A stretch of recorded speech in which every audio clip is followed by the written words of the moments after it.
Entón, Juan,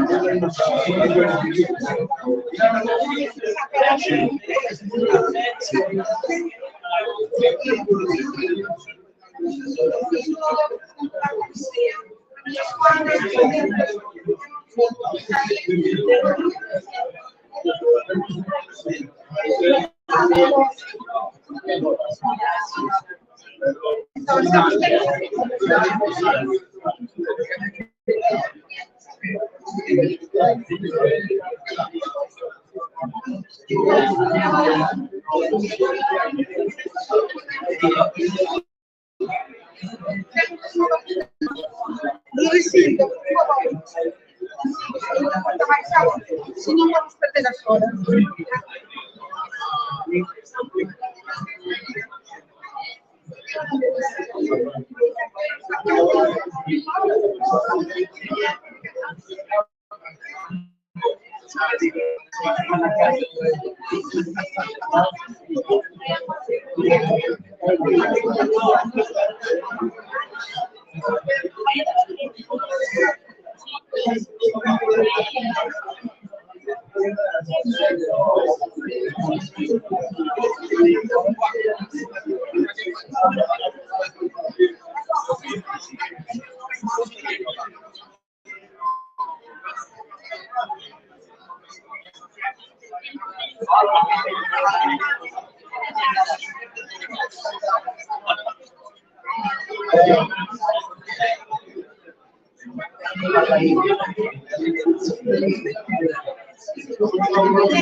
Ah, sí, pero por ahí afuera.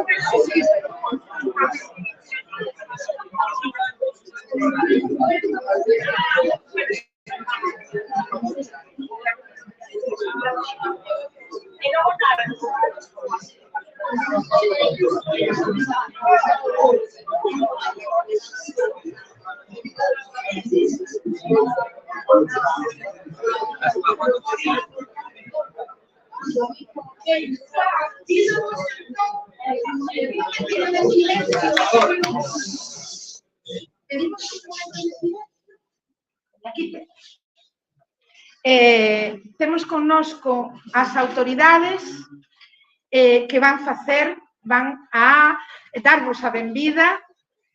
A nosa principal autoridade non a vamos a recoñecer aínda, pero está aí. E vamos dar a benvinda a este acto.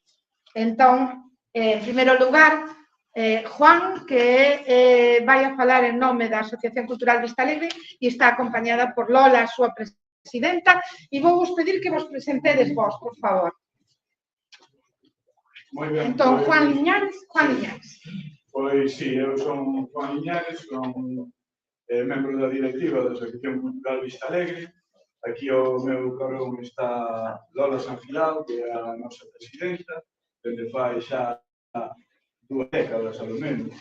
E nada, queremos darvos, en nome da Asociación Cultural Vista Alegre, que é o que gestiona un pouco este edificio, o Centro Cultural Vista Alegre da Bandeira, un edificio nobre que foi unha casa-escola construída por cargos dos emigrantes na Argentina, que hoxe en día está convertida en unha verdadeira referencia da cultura no rural de Galicia. Temos a honra de que nos poñan de exemplo en moitos lugares, autoridades que percorren todo o país, como exemplo de dinamización cultural dun pobo no rural. Nada, pola nosa banda, simplemente darvos a benvida a estas instalacións.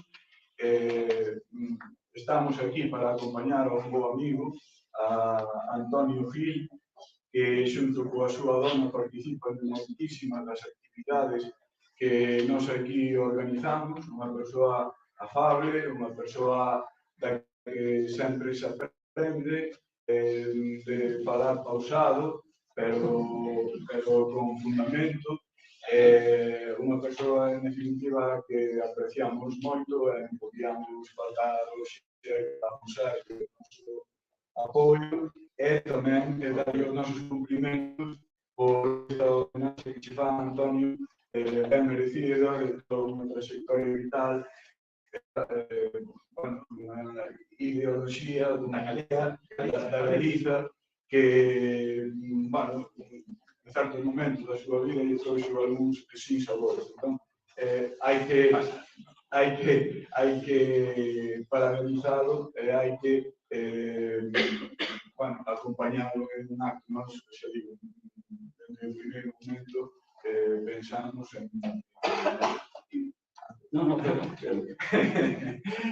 pensamos en que era a nosa obriga moral e de amizade estar hoxe aquí con eles.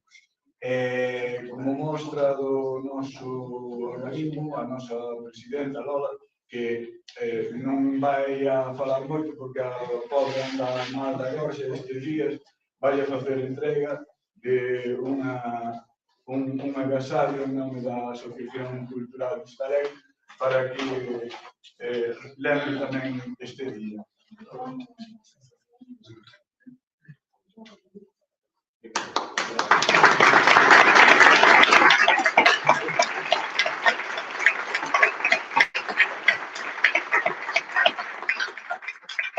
Temos a Xosé Manuel Juan. Sí, no, Temos a Xosé Manuel Gorís, máis coñecido na bandeira como Lito, que vai saudar en nome da PRO e tamén como veciño da bandeira.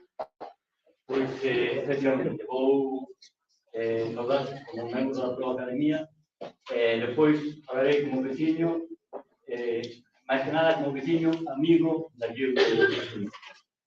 Primeiro quero mandarvos unhas boas-vindas a todos que nos están aquí.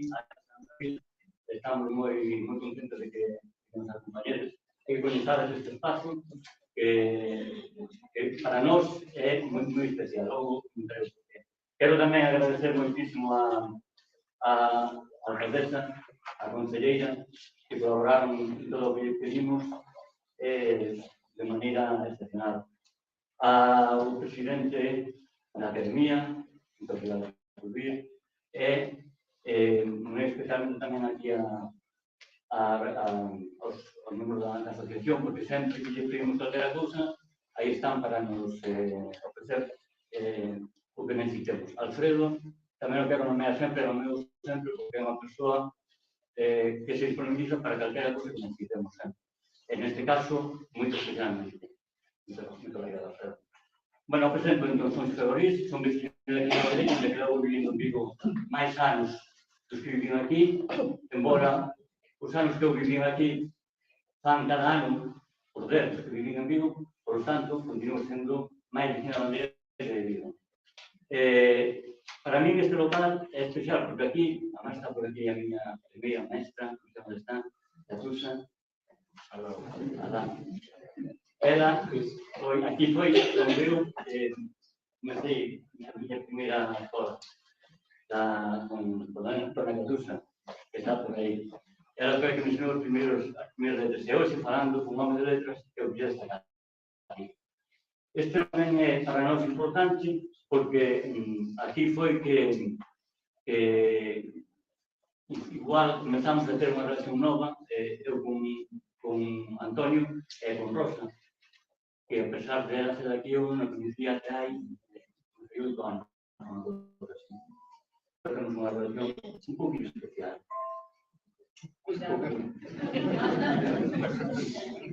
Continuamente. Ben, como vou falar un pouquinho como membro da PRO, na PRO estamos envolvidos na celebración deste 15 aniversario da Academia, facendo os actos, que son 12 actos durante este ano. Vou vos nomear un pouco os que levamos feitos ata agora. Comenzamos o primeiro acto que vou poñer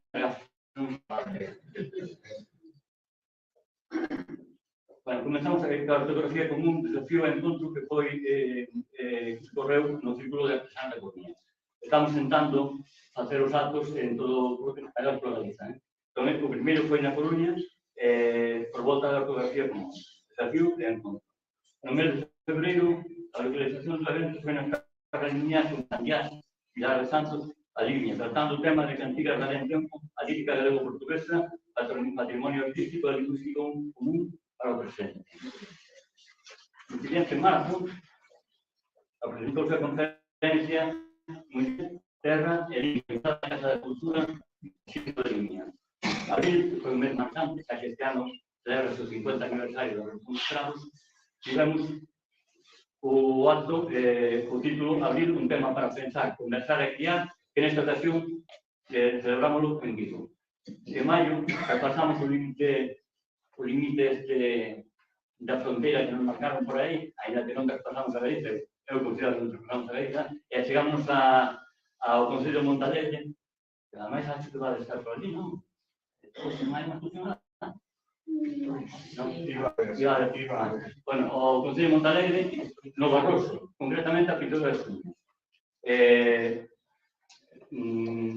Donde celebramos a conmemoración do Día da Lingua Portuguesa, que se incluíron dentro das 12 jornadas galego-portuguesas que celebramos en Pintura de Estudio. Xa é a 12 edición, está aí Xosé Manuel Barbosa, que foi un dos... Bueno, tamén podo dicir que fomos un dos organizadores das primeiras, hai 12 anos xa. Incluímos dentro das jornadas. E por fin, aquí na bandeira, con esta homenaxe, eu penso que un pouco merecida, ao noso amigo Antonio. Seguramente un moito merecida.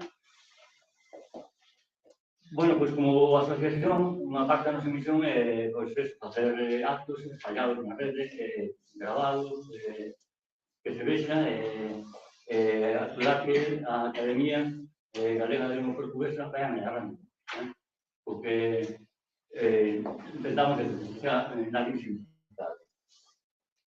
Dentro de todas as actividades que vamos feito como PRO, por menos que non fomos nós sós, que estivemos moi vinculados, foi a da recollida de asignaturas para a ILP Andrade.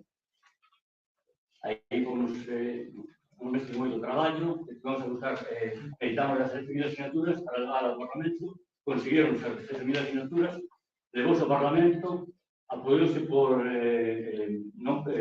consenso, por todo o mundo apoiou. Ainda que temos que decir que, a pesar disso, non está sendo aplicada conforme debería. Se ten a obrigación de facelo, non está a facer. Eso tamén ten que dar pensado. Bueno, eu, nada, decir un poquinho agora como amigo de Antonio, porque eu son vecino de Bandeira e son amigo de Antonio. Eu Antonio conhecino hai 10 anos. Aproveito xa para falar un pouco do que eu sei que era. Coñecino hai 10 anos porque un tal Chico Paradelo nos come un lío para comentar hai unha nai que se chama Antonio Xil, que ten aí feito unha especie de pesquiños de guión para facer unha banda deseñada por volta da lusofonía, do galego, na Galiza, como está todo. Eu queria que fixera así, porque eu non a podo facer, e tal, entón, bueno, pois eu non sei dicir que non, e aproveitando unha viaxe por traballo personal a Coruña, combinamos en un hotel o en Maseu, aí foi a reunión. Explicou un pouquinho. Vamos a outro sitio máis.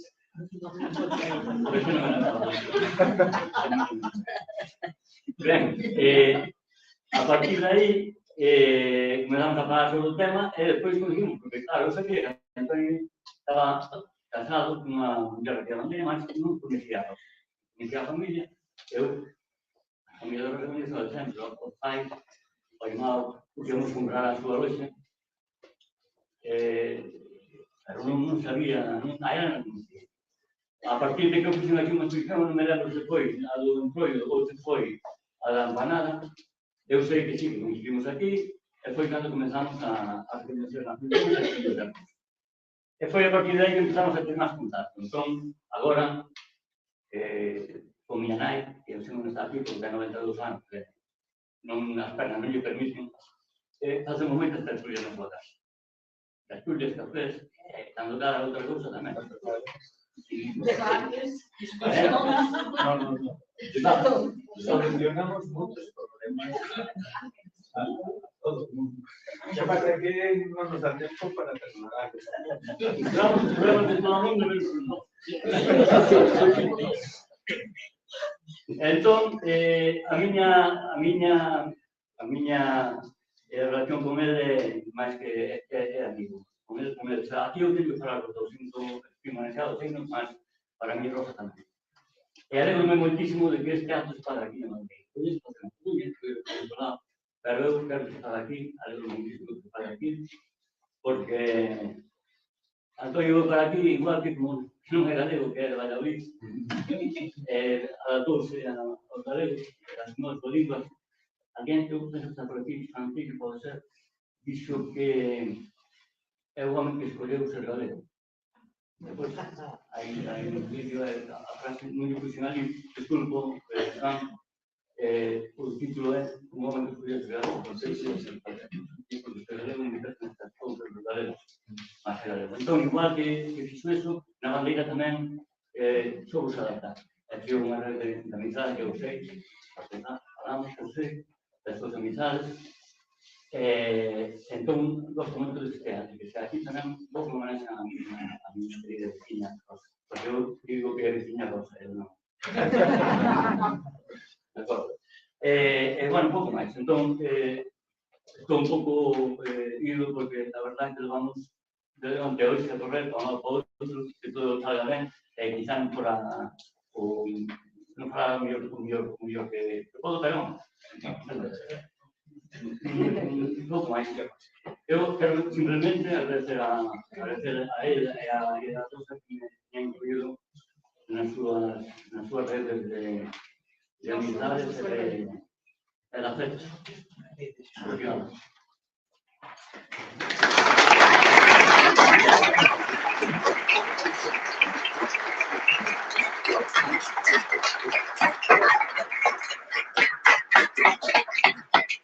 Temos a Rudecindo Soutelo, presidente da Academia Galega da Lingua Portuguesa. Ben, vou ser un bocado máis protocolar. Teño o discurso escrito, outras cousas para non esquecer nada. Excelentísima doutora Paula Pena, que desde Sillera, estou a ver o Alexandre. Ilustres representantes das entidades culturais presentes, ilustres membros da Academia Galega da Lingua Portuguesa, minhas señoras e meus señores. A trayectoria vital de Antonio Sil atravesa 50 anos de destacada actividade como docente de varias xeracións de alumnos, algúns dos quais hoxe exercen a docencia, tamén como investigador, teórico da sociolingüística, organizador de encontros culturais, editor de libros, articulista en diversos jornais como Ideal Gallego ou A Nosa Terra, director de revistas como A Galia ou, máis recentemente, do boletín da Academia Galega da Lingua Portuguesa. Poeta, ensaísta e conferencista da Galiza, esa que intrinsen patria miña, en poeta seu, socio fundador de diversas entidades culturais como as Irmandades da Fala, Galiza e Portugal, a GAL, a Asociación de Amizade Galiza-Portugal ou esta academia. Non escapa a ninguén o seu papel relevante e decisivo en diversos momentos do cultural do noso país. Tendo participado na Comisión Galega do Acordo Ortográfico en 1990, xunto con José Luis Fontela Rodríguez, como observadores da Galiza, tal como figura nos documentos, no documento final aprobado e asinado pelos Estados participantes e publicado no Diario da República de Portugal. Lex dura, dura lex, é unha das expresões do noso autor a brincar a serio sobre as circunstancias sociopolíticas. Neste poema satírico cómico parece aludir a imposición do tal galego normativo ao galego, obxecto da súa pesquisa e estudo durante anos, cuxo reflexo pode ser seguido en publicacións como Silencio Ergueito, o silencio,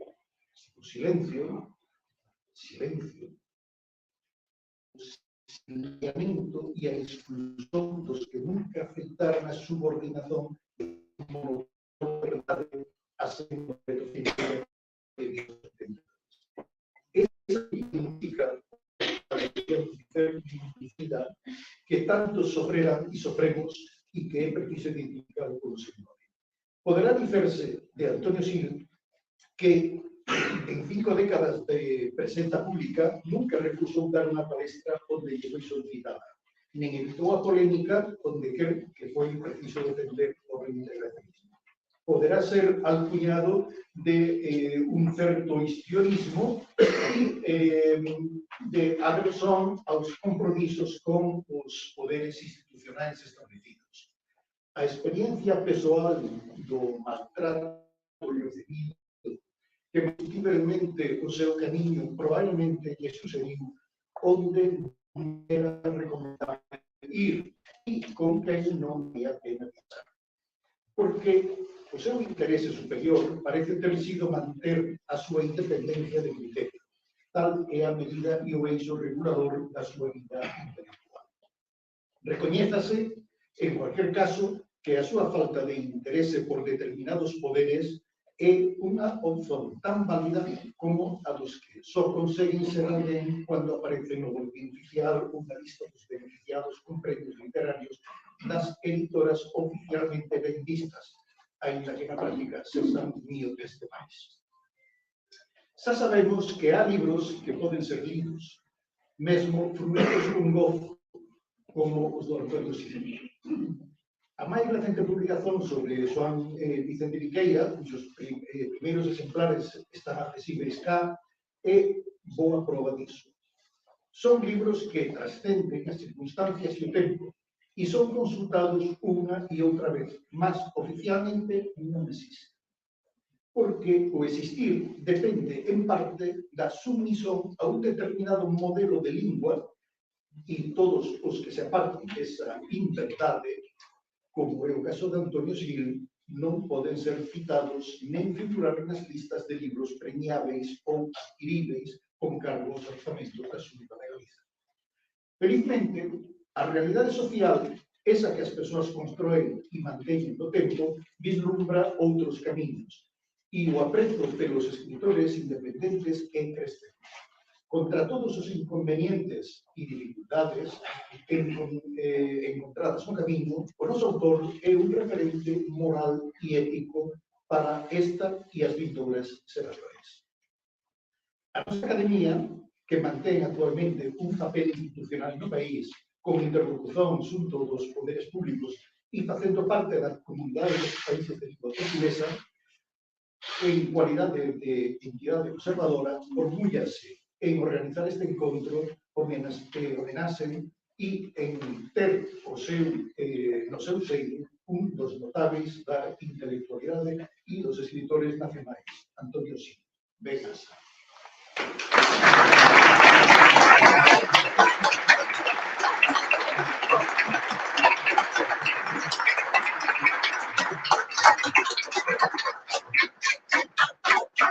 Temos a Paula Fernández, alcaldesa, e tamén a Mónica, consellera de Cultura. Benvido, presidente da Academia. Gracias, presidenta da Vista Alegre, por abrirnos as túas partes. Antonio, parabéns por este acto. Por isto, benvido tamén a túa casa. Benvidos a todos e a todas a esta terra de Trasdeza. Benvidos a este pobo da bandeira, a esta vila cultural.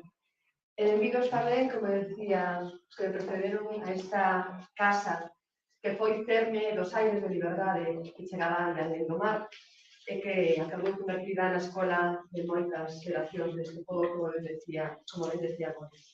Unha escola que agora está reconvertida nun centro cultural de viva actividade que aínda conserva a súa esencia de ser un espazo para vivir, para disfrutar e para sentir a cultura.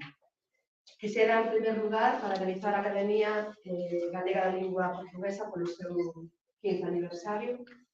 Dende o ano 8, sendo unha institución científica e cultural ao servizo da Galiza, para manter a unidade lingüística entre todos os povos da lusofonía. Estimado presidente Rudecindo, resto de membros da Academia, quero agradecerlles a todos vostedes o traballo iniciado no ano 8 destes 15 anos continuados de traballo, compromiso e acción pola nosa cultura. E por elo, como representante da veciñanza do Concello de Silleda, agradezo no seu nome, no meu propio tamén, a celebración dun dos actos desta efeméride do noso Concello. Mas quisera parabenizar nomeadamente a Boris, porque sei que foi o seu impulso, o seu apoio, foi clave para que hoxe estemos aquí. Parabéns, Gori, e moi agradecidos. Tiven o placer de coñecer a Antonio Gil de casualidade. Foi nun recital de poesía nesta mesma casa. Unha ten que recoñecer que anos de traballo fora deste grupo pois foron facendo un poquinho de bella no meu contacto directo ca xente, polo que retomando mesmo ahora no meu cargo como alcaldesa, ás veces pasanme cousas como esta.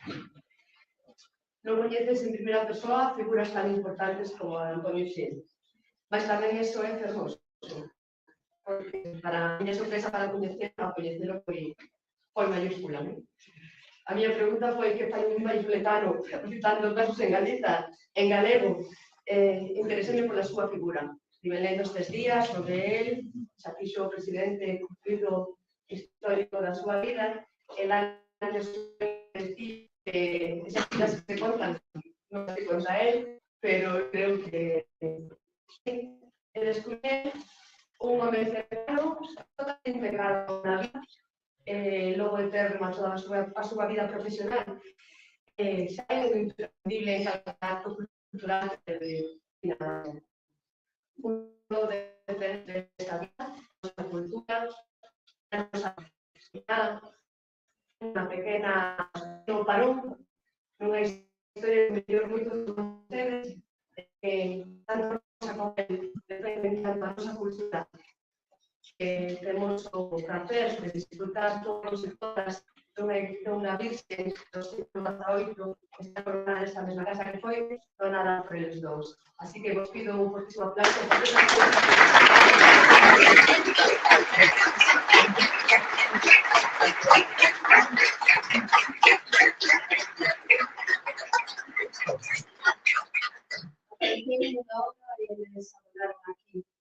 a defensa da cultura non se fai eso con xestos, se fai con compromiso. E eles os dous che sobre ese compromiso. Parabéns, Antonio, parabéns, Rosa, que me di Antonio, foi ela. Pero eu me encantou antes cando creo que o dixo Boris, eu creo que foi Boris que dixo que Antonio Gil elixiu ser galego en verbas de vostede.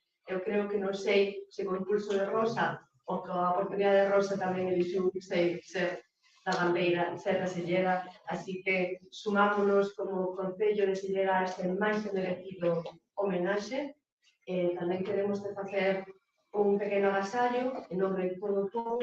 Sabemos que esta tarde ides a desfrutar do noso mosteiro de Camboiro, o primeiro BIC, o primeiro edificio declarado BIC na Galiza, un lugar fermosísimo. Queremos facer un homenaxe que tamén estiva como recordo deste espacio e deste día. Temos aquí Alfredo. Este é o noso mosteiro, a partir de agora tamén é o que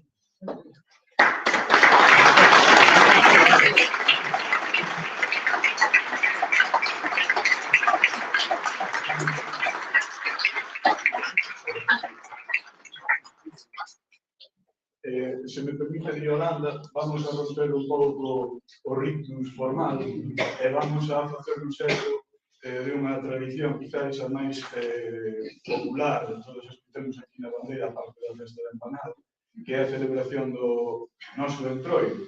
Estamos dentro da comarca da Ulla e celebramos o entroido dos xenerais da Ulla, onde os xenerais percorren as rúas de bandeira e van botando vivas a todos os que están ali para contemplalo. Entón, hoxe vamos a botar un viva aquí a Antonio, e se me acompañades, pois moito mellor. E a súa señora? Entón, sería así como... Oigan, señores, digan todos a mi voz, que viva don Antonio Gil y toda su familia. ¡Viva! ¡Que viva toda la gente que nos rodea y mira! ¡Viva! ¡Que viva la música y siga! ¡Viva!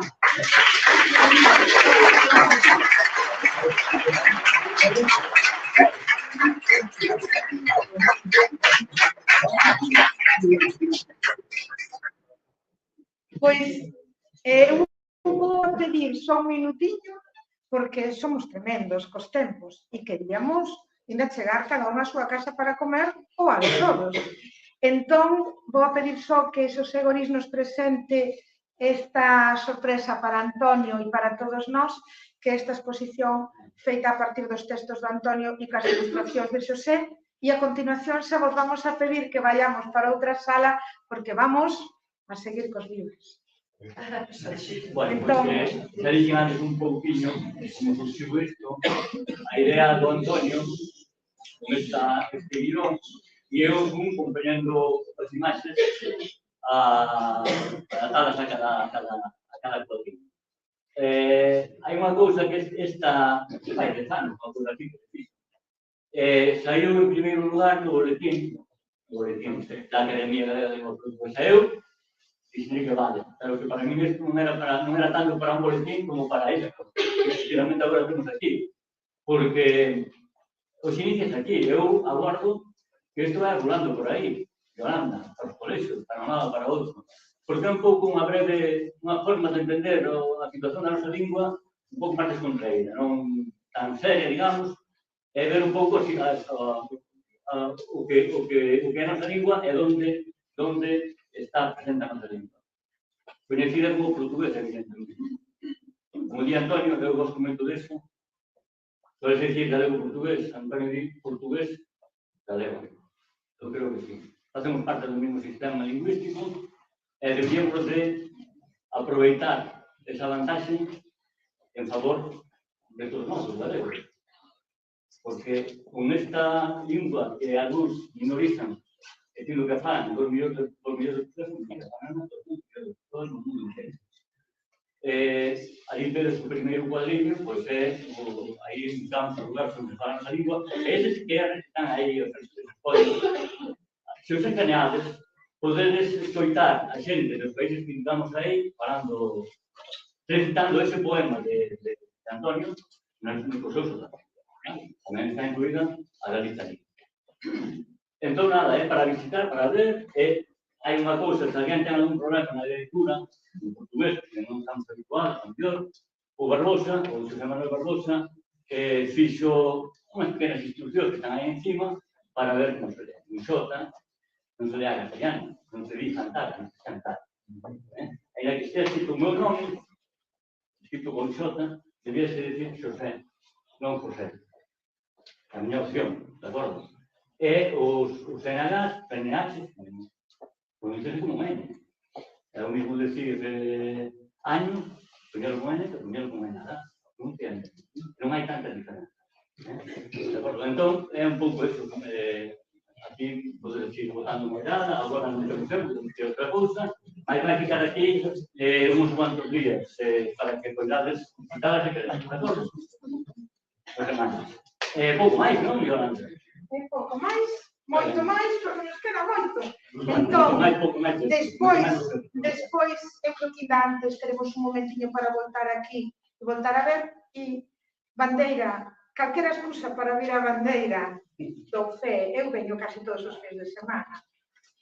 Hai de todo para voltar aquí. A idea tamén promocionar. Hai presentación do libro do Juan, hai recitais de poesía, hai boa comida, hai boa bebida e, sobre todo, hai moi boa xente e moita cultura.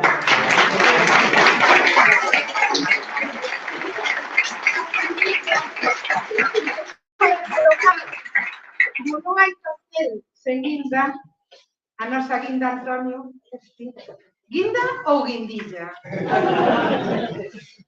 Hoxe se verá, porque agora vamos falar de ti algunhas persoas. Entón vamos para ali e falamos, e a ver que queda, seguindo o Guindilla. Entón, todos ficáis emplazados a vir agora para ali e vamos comenzar, vamos seguir.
Loli Rey, profesora, compañeira de claustro de Antonio, que vai falar del como compañeiro.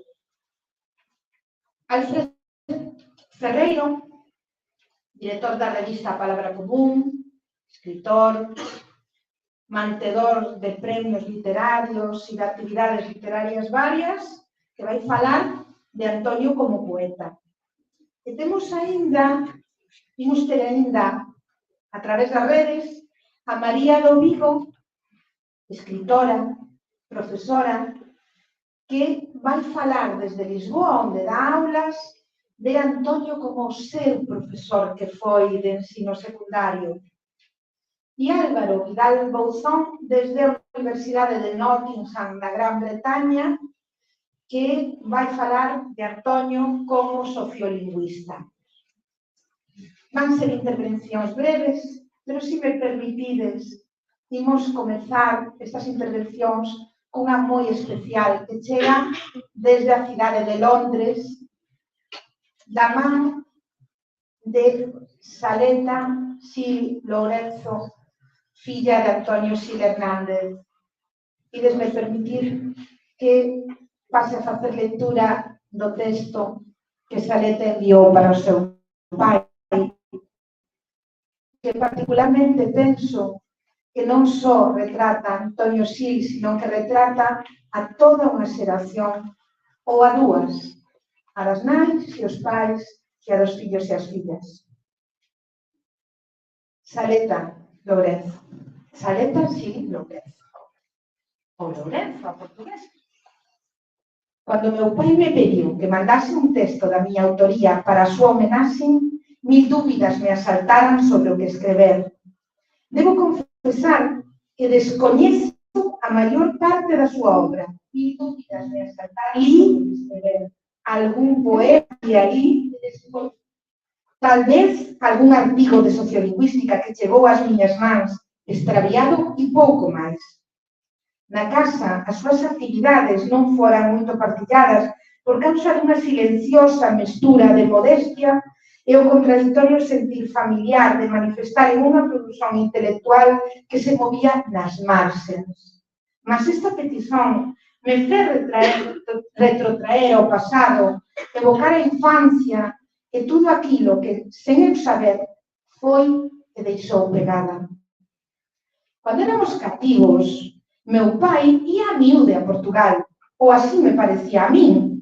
Acho que para participar en conferencias e simposios varios, e supoño que foi nunha destas viaxes que acabou por se fraguar a súa participación no acordo ortográfico de 1990, formando parte da delegación de observadores da Galiza en compañía de Xosé Luis Fontenla.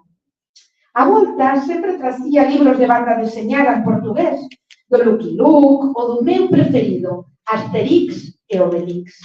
Pacotes inteiros de batido de chocolate cao que o meu irmán adoraba e algunha das típicas garrafas ovais de viño verde do Gatón que despois se consumían entre amizades nas frecuentes tertulias que se sucedían na nosa casa.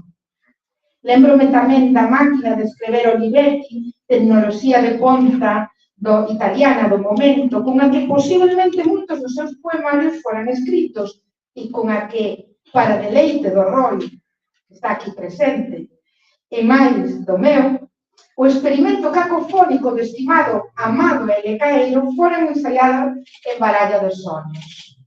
Caca, caca, caca, caca, caca, caca, caca, caca, caca, caca, caca, caca, caca.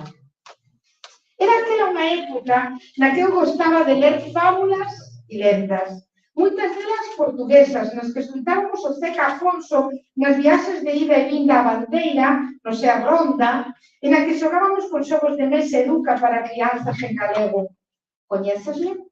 Foi aquel un tempo de constantes intercambios intelectuais e de extraordinarios esforzos para alicerçar a corrente reintegracionista e cimentar as relacións domésticas e internacionais con personalidades afíns.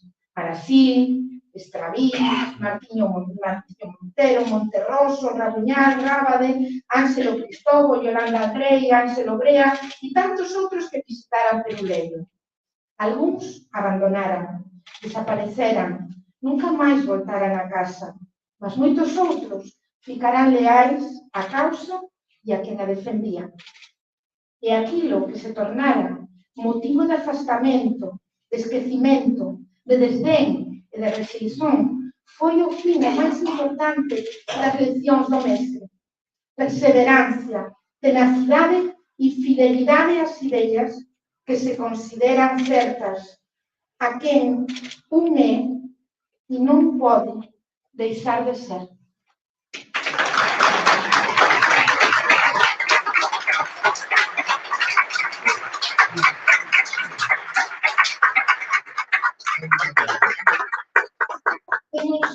Temos agora a César Morán, que vai falar do Antonio na Coruña.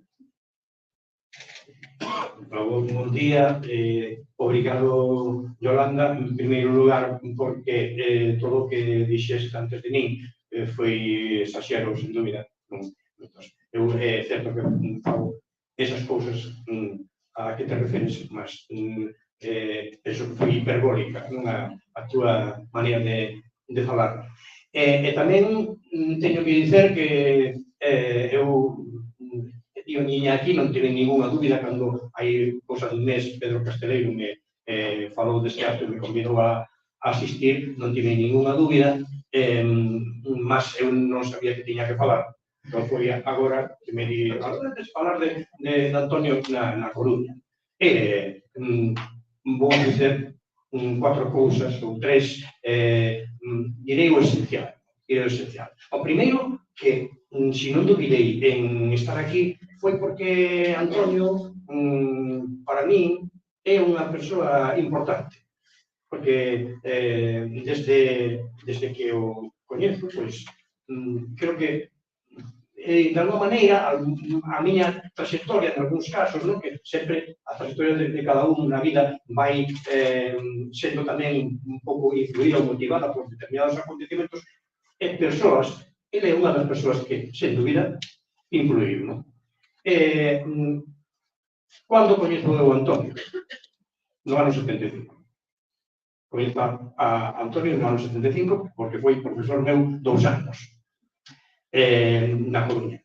No Colexio Universitario da Coruña. Sabedes que a xente moi nova non sabe estas cousas, mas a xente maior sabedes que non había a Universidade da Coruña era a de Santiago de Compostela. Non había a Universidade da Coruña nin de Vigo. O que había era colexios universitarios que estaban adscritos á Universidade de Santiago. E eu comecei os 3 primeiros anos no Universitario da Coruña, adscrito á Universidade de Santiago.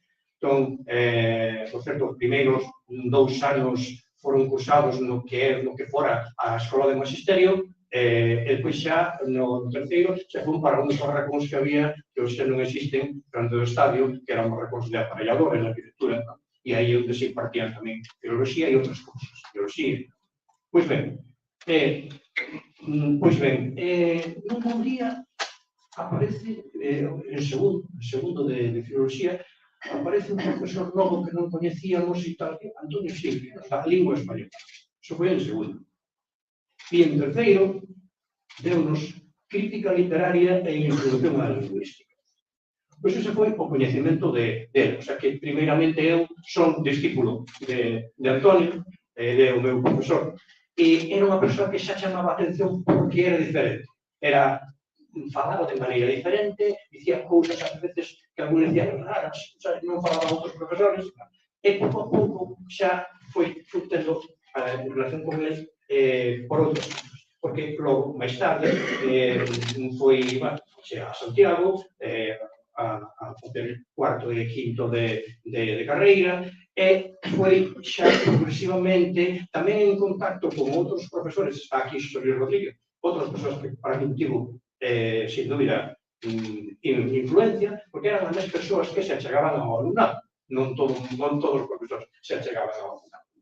E foi aí cando eu, pouco a pouco, fui entrando en certas condicións ideolóxicas, en fin, foron moitos anos tamén non sei, foron moitos, a memoria é deformante, foron varios anos de contacto en asistencia, por exemplo, aos congresos da lingua galego-portuguesa na Galicia, que se facía en Ourense, depois en Vigo, no? Até o primeiro de 84 foi para mí revelador, no? En Santiago, en Ourense e en Vigo, foi aí cando realmente eu coñezo a Antonio Sil, sociolingüista.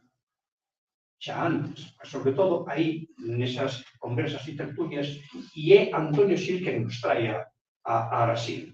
A Brasil chega a Ourense por Antonio, porque é Antonio que me coñece e que mo segue nos seus estudos sociolingüísticos. E, en fin, non quero tampouco, xa que vou dicir dúas cousas, e iso, mas foron importantes para mí todos esos congresos de debate en que se tiñan filólogos dun enorme prestixio, desde Leo Legario de Acevedo Fillo do Brasil, ou Treixo Cuña, ou Silvio Elía, a Coserio, en fin, era realmente dunha altura impresionante. Ademais, había outros actos, por exemplo, lembro de ir a Portugal, a Amarante, a un encontro de poetas galegos e portugueses, ou galego-portugueses, e aí onde estaba a dinámica, e moitas cousas. E tamén, depois da mesma cidade, da mesma Coruña, moitísimos actos onde ele interviña. Teño que dizer tamén que Antonio era unha persoa moi, como dicen, moi lida, o sea, era unha persoa ilustrada e tamén provocador. Eu acho que en toda a súa vida foi provocador. De aí que moita xente saltase no asento ante moitas das intervencións dele. Lembro que, mesmo, por exemplo, na Agal, moitísimas estudias da Agal, as que eu estive en Santiago, en Ourense e tal, e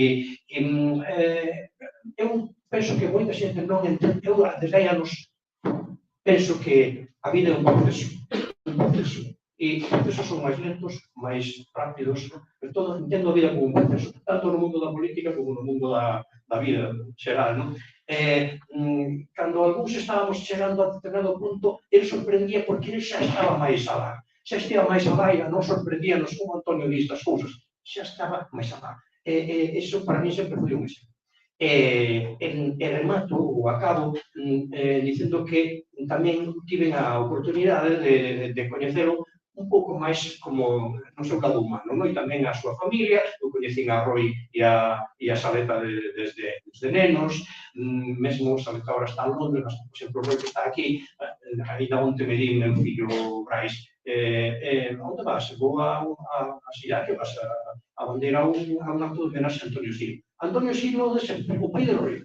E o mesmo, porque a máis meu fillo é músico tamén, e Roy é técnico de son, e Roy ten sonorizado concertos de Brais, en fin, que hai tamén esas relacións, e moitos cafés sociolingüísticos ou non que temos tomado, por exemplo, no Cajolo Durán, que está debaixo casi na casa deles de Rosa, que non a nomeei ainda, pero xa é evidente que estou falando de Saleta e de Roy e tamén de Rosa, algunhas veces na súa casa, outras veces fora, e tamén algúns cafés no Cajolo Durán, que agora nós que temos un local de ensaio próximo ali, seguimos indo ao Cajolo, que reformaron un pouco, e sempre me lembro de Antonio e de Rosa. E eu penso que xa con isto falei un pouco de Antonio na Coruña desde a miña perspectiva.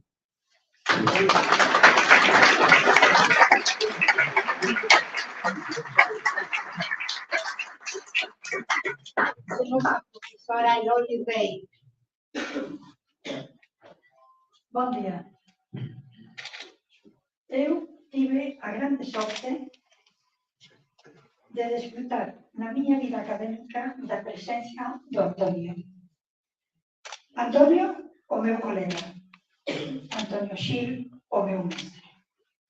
Con o tempo, o noso contacto derivou en grande amizade familiar, que se estendeu a Rosa, a Rosiña, como lle chamo eu, ao Roy e a Saleta, e abranxeu con posterioridade ao meu marido Eduardo. E como é que isto aconteceu? Depois de termos concorrido Antonio Sil e eu en xullo de 1978 a unhas oposicións libres para o ensino secundario, Coincidimos como profesores titulares no Liceo Salvador de Madariaga en Coruña, curso 79-80, en cualidade de profesores de lingua castellana e literatura. O departamento estaba constituído por aquel entón por 9 profesores repartidos en tarefas para estudos de diurno e nocturno. Mas aquel destino académico tiña reservado unha sorpresa que decía así. Boletín Oficial del Estado, de 1 de agosto de 1979. El Real Decreto de 20 de julio regula la incorporación de la lengua gallega al sistema de enseñanza en Galicia. El Ministerio de Educación, previo consulta con la Junta de Galicia, ha tenido a bien disponer. Los centros docentes de bachillerato de Galicia, tanto estatales como no estatales, establecerán enseñanzas de lengua y literatura gallegas. Las delegaciones provinciales de educación en Galicia tomarán las medidas oportunas para la descripción de profesorado, profesor titulado o habilitado, para la enseñanza de lengua gallega. Así que, os dous profesores habilitados para leccionar en galego aos nosos alumnos do liceo resultamos ser Antonio e eu. Meu Deus, eu profesora de galego e o meu colega Antonio Xil. No meu ano anterior, curso 78-79, eu, con os meus flamantes 26 anos, tiña gala ter sido discípula do noso ilustre e querido don Ricardo Carballo Calero. Don Ricardo tiñame recibido todos os sábados no seu gabinete para me impartir conteúdos do curso de doutoramento. Eu deslocaba a Santiago desde o Liceo de Mondoñedo, onde xa traballaba como profesor en prácticas, para ouvir aquelas disertacións que con seguranza tiñan sido preparadas exclusivamente para min, porque gosto que saiban que todas esas mañas de sábado só el e eu ocupábamos o seu gabinete da Facultade de Letras. Moito teño aprendido de don Ricardo. E tamén teño partillado o seu sorriso cando xustifiquei a miña única falta de asistencia por ter que estar presente para a estrella da encenazón dos estudantes na cual eu era a directora teatral. Interpretei aquel sorriso de complicidade de don Ricardo como unha lembranza dos seus tempos no Colexio Cingoi. Certo é que eu me sabía preparado como profesora, mas tamén sabía que tiña moito por aprender. Por outro lado, eu era consciente da notoriedade intelectual de Antonio Xil. Coñecía a listaxe de publicacións, das quais ele era autor, e me fixera a lectura algunha delas. Confeso que esas miñas primeiras lecturas están xeas de subliñados, sinais gráficos e interrogantes que eu marcaba con lápis. Era unha leitura lenta á cual eu tiña que voltar para comprender ben. Eu esforzábame para chegar ao final de todos aqueles argumentos lingüísticos construídos polo escritor, con longos períodos sintácticos nos que eu me perdía dentro da mesma argumentación. O obxectivo que eu perseguía era saberme posicionar. Así o denominaba eu. Recordo a primeira xuntanza e posta en común na casa do Antonio. Eu despreguei con moito medo os meus breves esquemas para unha posible programación da materia. El, con moita tranquilidade, deixoume expor e exprimir as miñas dúbidas. Eu estaba a perceber naqueles ollos que me seguían atentamente que estaban a respeitar a miña inmaturidade e xuventude. Eu estreaba os meus 27 anos. El tiña 10 anos máis do que eu. E o mellor de tudo, el tiña moita sabedoría e experiencia profesional como profesor de lingüística xeral e crítica literaria no Colexio Universitario da Coruña. Eu só tiña como libros para me axudar en gramática e sintaxe galego 1, 2 e 3. E para a literatura, a historia da literatura galega contemporánea e os meus apontamentos de don Ricardo. Eu tiña medo de afogar. El sabía como era navegar. Mas tudo aconteceu ben. Conformamos un rascunho da programación e antes Antonio soubo por mí que eu non estaba preparada para ensinar unha escrita con NH, LH, cedillado e duplo S. El concluiu que eu enfrentaba a situación con sinceridade, valentía e traballo de formiguinha, apelativo cariñoso, e aínda hoxe emprega o Antonio para mí. Aquel curso escolar correu ben para ambos. Conteúdos próximos, mas con diferente grafía. No meu caso, soube gañarme os discentes. Eu era nascida en Foz, a aprendizaxe era seria e en momentos lúdica, e a profe gostaba do teatro en galego. Así que finalicei por conformar unha equipa de teatro con os meus alumnos para ensinar contos, entre eles a tía Landida de Blanco Amor. En anos seguintes, cada un de nós atendeu a materia de lingua castellana e literatura, xa que os profesores de galego titulares nomeados para ocupar os novos destinos chegaran aos centros de ensino. Agora ben, os empréstimos de libros que me oferecía Antonio seguían a fortalecer a miña vontade de me formar lingüísticamente, alén das longas conversas amigables que estaban a dar os seus frutos. Por tanto, o Antonio era colega e mestre para mí. Formeime na especialidade de galego-portugués, fui alumna perante 2 veraos na Facultade de Letras da Universidade de Lisboa e formalicei o meu compromiso como membro da Asociación Galega da Lingua. Iso acrescentou a confianza en mí mesma, resolveu o meu posicionamento no mundo da lusofonía, reivindiquei a miña nova ortografía nos meus escritos académicos e xurídicos como os que teño lutado con a administración, e alén de tudo isto, eu comprendí e estaba a comprender as antigas e novas mensaxes do meu colega e mestre Antonio. A propósito disto, gosto de vos contar unha linda anedota con licenza do noso querido Chiqui. O Chiqui, como estudante, sempre destacou pela súa viveza e forte espontaneidade. Recordo un día, de há moitos anos, en conversa con el, dísme: "Olla, Loli, tú comprendes o que fala Antonio Xil?" Ben percibí que o Chiqui estaba a se referir ao conteúdo da mensaxe do Antonio. A miña resposta non esteve á súa espera. Chiqui, a mí tamén me ten acontecido da mesma maneira. Antonio é un sabio. Tú ouve, escuta e comprenderás. Confésovos que eu, nen antes nen agora, preciso de ser atada como Ulises ao mastro do navío para non sucumbir ao canto das serenas.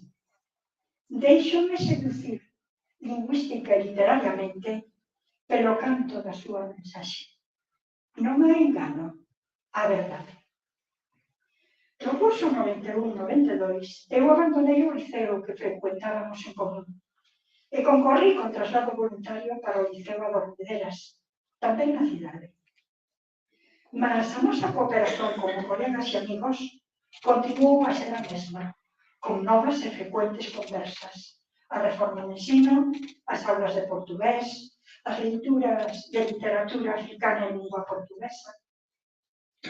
Saiban que nos últimos tempos xa reformados tamén falamos da reiva que hai que segar na Casa Grande da Bandeira e na Quinta das Armas de Portugal, así como do freixón verde e dos tomates que non conseguimos por causa da peste ou da xeada. Há poucas semanas falamos dos sonos que temos e da incerteza dos que nos fican por cumprir. Antonio, vivamos e soñamos. Moito obrigada.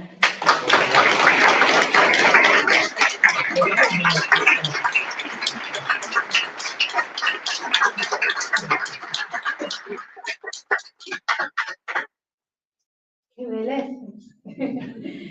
Temos a Alfredo Ferreiro agora connosco. Tamén veciño do Concello de Silleda. Desde non hai moito tempo, agora ven a súa familia é daqui e agora temos aquí tamén a este grande Alfredo connosco.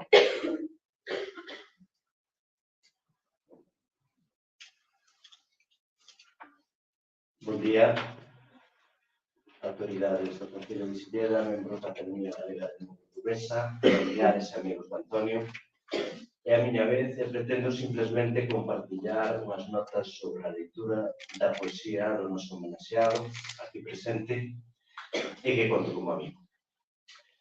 A poesía de Antonio Xil Hernández, que voume permitir pronunciar no estilo local, Antonio Xil Hernández, pode ser rastexada a través de Baralla de Soños, 1983, Luces e Espírito, 1990, Do amor de todo cuanto é libre, só para falar de amor, 1991, para alén de diversos espazos colectivos como digital, por Recanto das Letras, e moitas outras publicacións.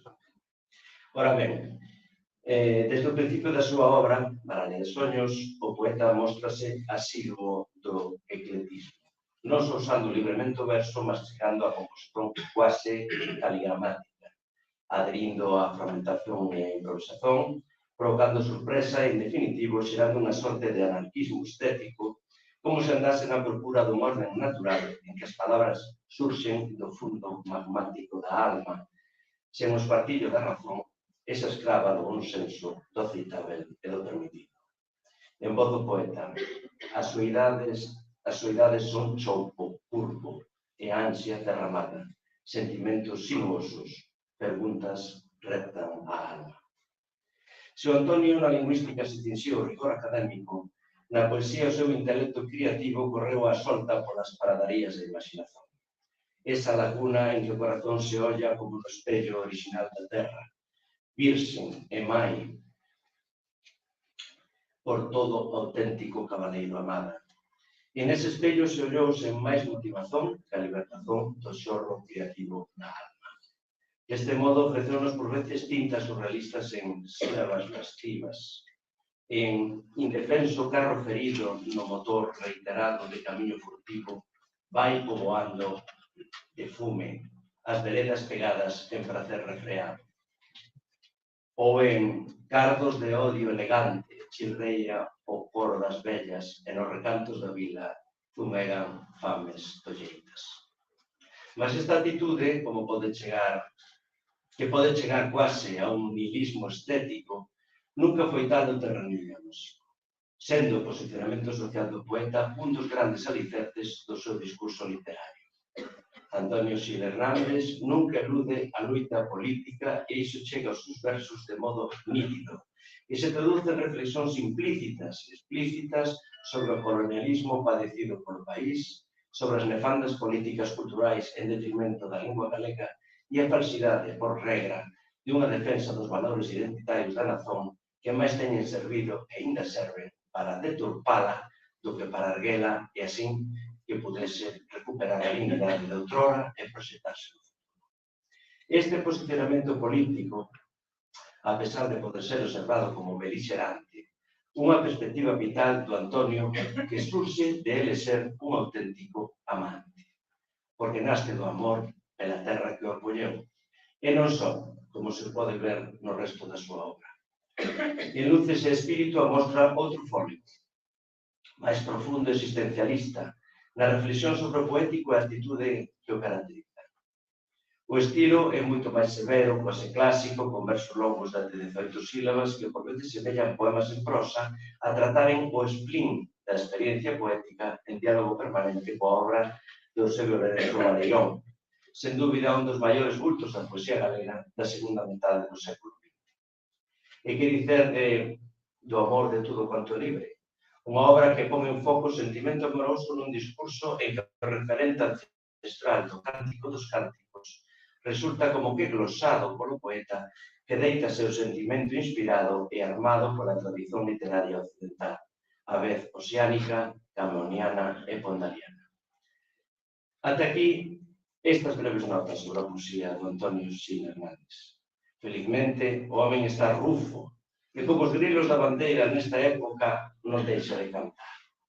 Non é por acaso que hoxe tamén apresentamos un novo contributo do Antonio sobre o grande Viqueira que deita luz sobre a súa obra, o seu pensamento e o seu compromiso exemplar. Gloria haxa esta terra nosa que atrae talentos, tamaños e corazóns inmensos como os de Antonio para poder amalos con mimos. Obrigado pola vosa atención.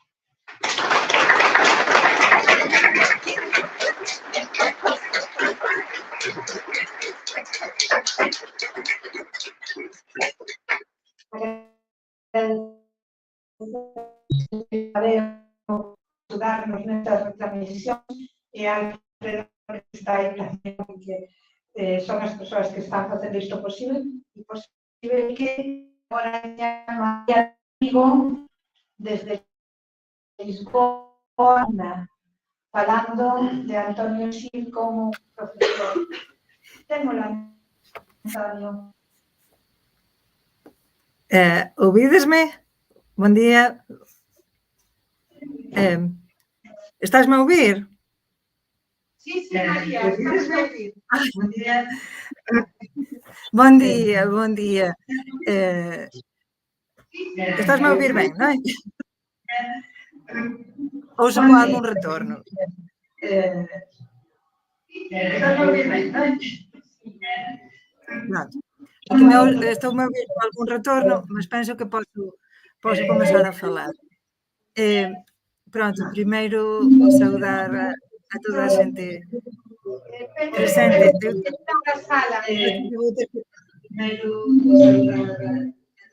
Vou ter que baixar o meu son porque me estou a ouvir con retorno, desculpai. María, si pones encima o son aquí, porque se non escoitamos. Non estou a perceber, desculpa.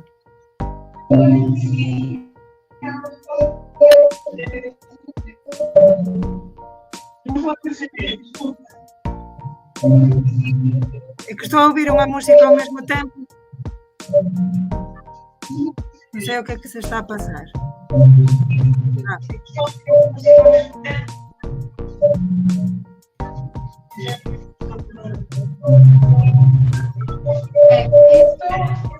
Isto vai... Non, isto estaba preparado, Antonio. Penses que non. Vamos chamar a María.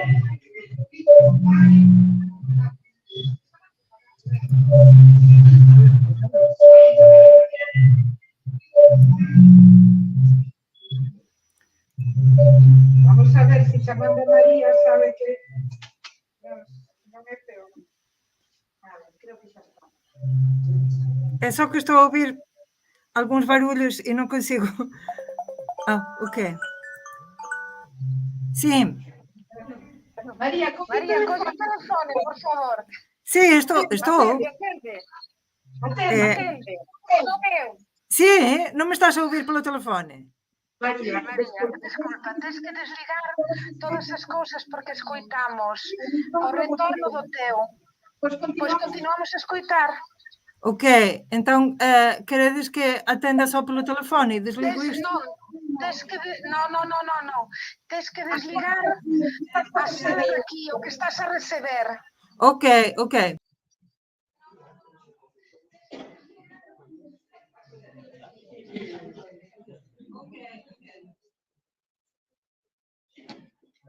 Agora sí, veña, máis ou menos.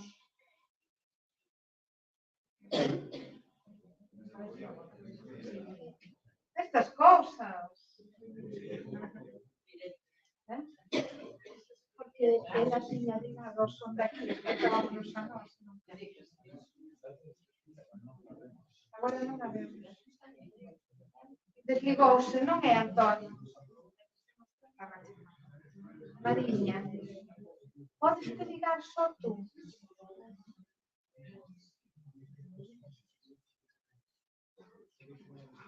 Non te vemos ni te ouvimos. Agora, ata agora sí, debíamos escutarnos, mas tamén nos escutamos a nós.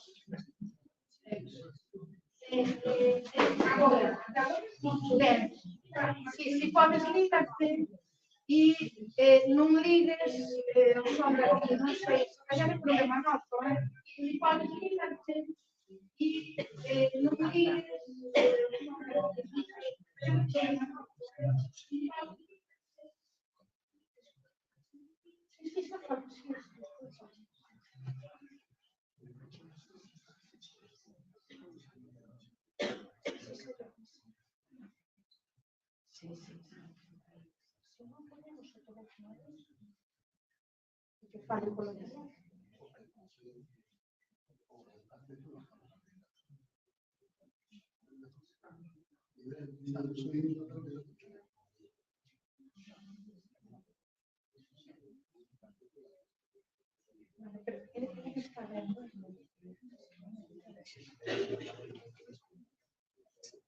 penso que sí.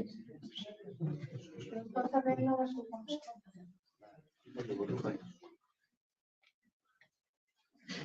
María, podes te ligar outra vez, por favor? María. Estou ligada. É que temos aquí un problema espacio-temporal,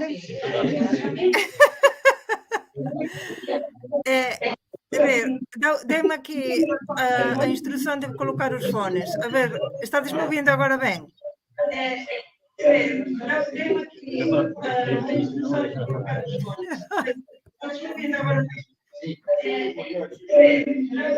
Sí, María. Pronto, entón posso comezar. Sí, María. Pronto, entón posso... Vamos a ver, con algúns ecos, mas pronto, se me ouvís...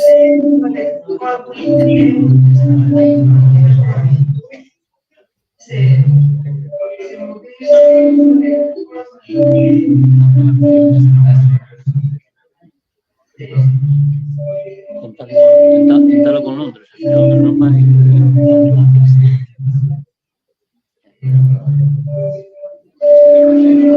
Pregúntalle, coméntalle que teníamos o altavoz sobre no.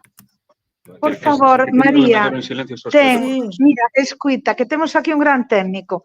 Escuite, só escuita polos cascos. Desliga o altofalante do teu computador, por favor. No computador vai a son, risca o altofalante e escuita só a través dos cascos. Mas eu desactivar non o microfone. Desactiva o altofalante, non o microfone. Sí, mas eu Mas agora escuitamoste ben. Entón veña, para frente, agora está ben. Continúa. Pronto, é que se desactivar o son, deixo nada máis. Estamos a escutar perfectamente, María. Veña, para frente.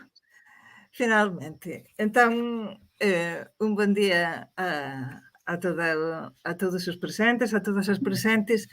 Eu quería comenzar só con dúas notas previas, ou tres. Unha, antes de saudar o Antonio, un saúdo aquí especial, que estou moito contente de ver a miña profesora Loni Rey, que sai moitos anos que non sabía dela e pronto, eu estou moito contente de a ver. Teño aí nesa mesa. María, desculpa, molestia. Porque te escuitamos perfectamente no telemóvel, mas están procurando outra alternativa porque non te estamos a ver no ecrán agora mesmo. Pedimos moita desculpa. En fin, estas modernidades. Non sei se podes axudar, Roy, se callar. Sí.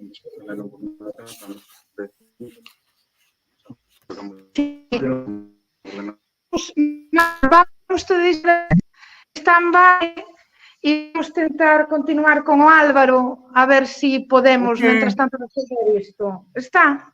Podemos colocar o Álvaro. non sei se poderemos. Se non continuamos Eu con diría outra que cousa. continuar co resto e depois, ao final, se podemos conectamos con eles, está ben? A ver, estas cosas acontecen, non deberían acontecer, mas acontecen e son os dominios do ciberespacio, non?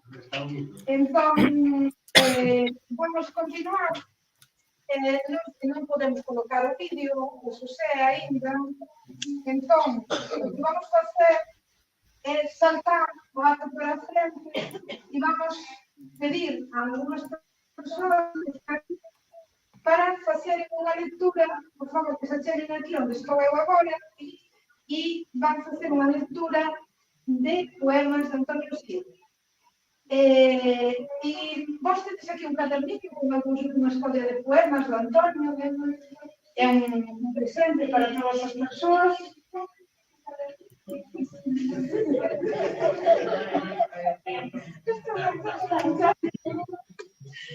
Entón, vamos chamar, e entón xa a persoa, chamamos a todos que sería conta así, Rosa, C. Barbosa, Alfredo Guerrero, que está aquí, Joan Trillo, Martiño Montero, Pedro Castelero e Adela Figueroa. Vamos escutar os poemas de Antonio, poesía poderosa que vai resolver estas cuestións cibernéticas ou non sei como. Entón, vamos continuar con iso. Panchiña, por favor.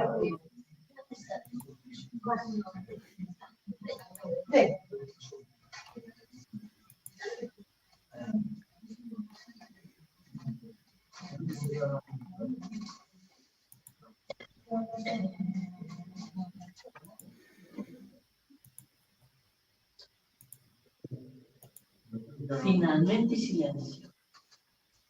Así me titulo la poesía. Mas quería homenaxear o silencio que se produciu e o silencio. Amor de poesía.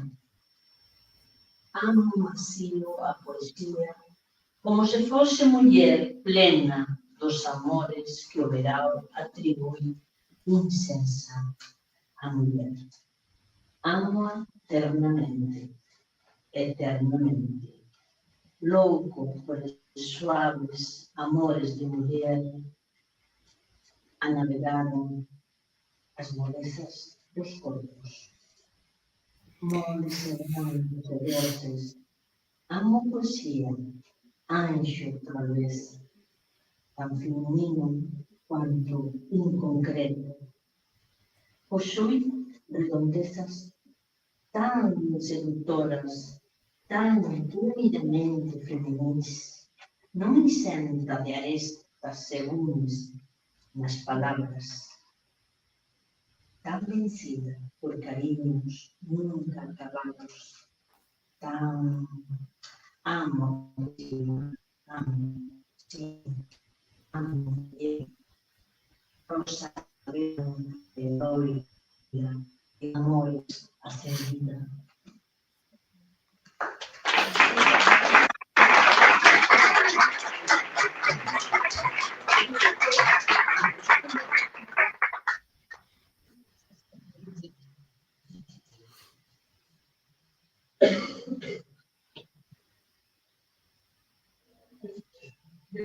Depois desta poesía da que me sinto desnecessária, pois non sei como vou ler,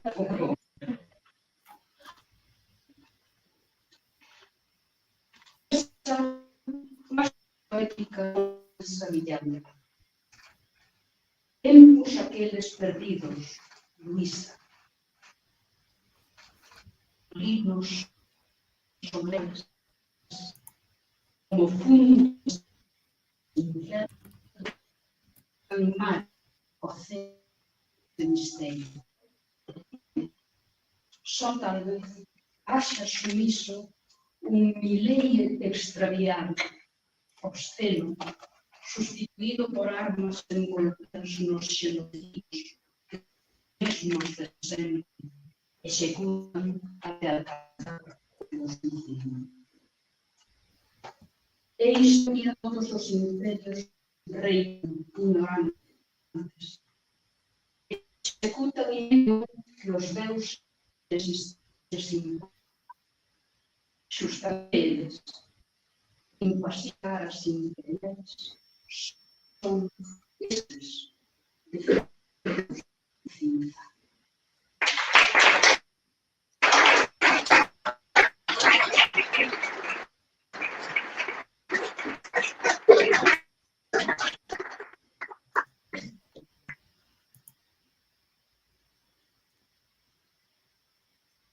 Sí.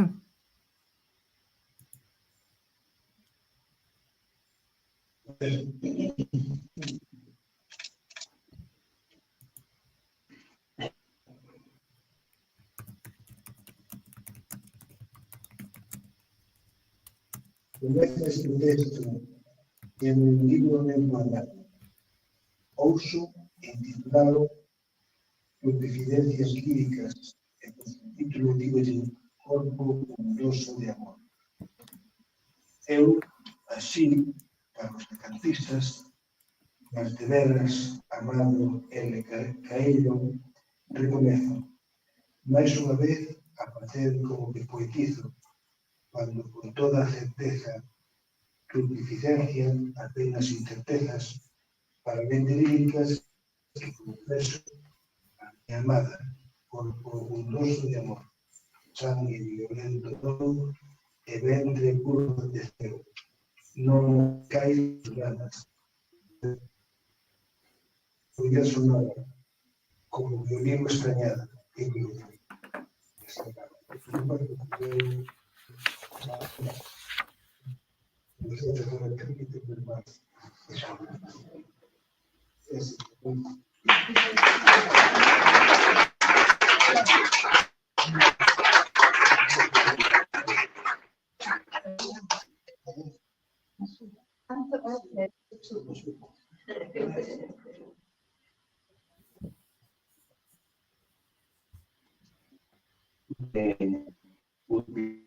Un proyecto sobre cuadros en exposiciones diversas. Bruma, la costa do visita, aconsella a la costa, cual o se abrete mar, nube feminina de seios, esparciu os sonhos seus, verdes, azuis, amarelos, por entre as luces do radicales.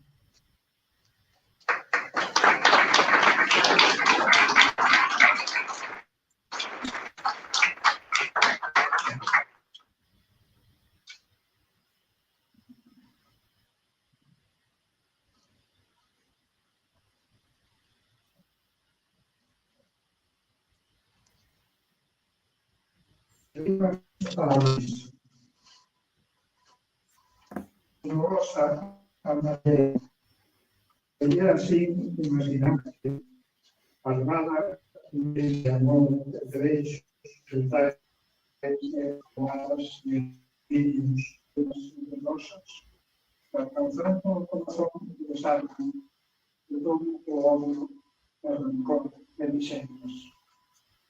E apacible refugiando en la esperanza que ya despedimos los abrazos. Esquecí porque antes esqueceste tantas militares de metalladoras, e invoquei a ternura que aprendí los teus labios e das tuas manos el vento luminoso e rosado, que da vida desconocida e estremecido e humano.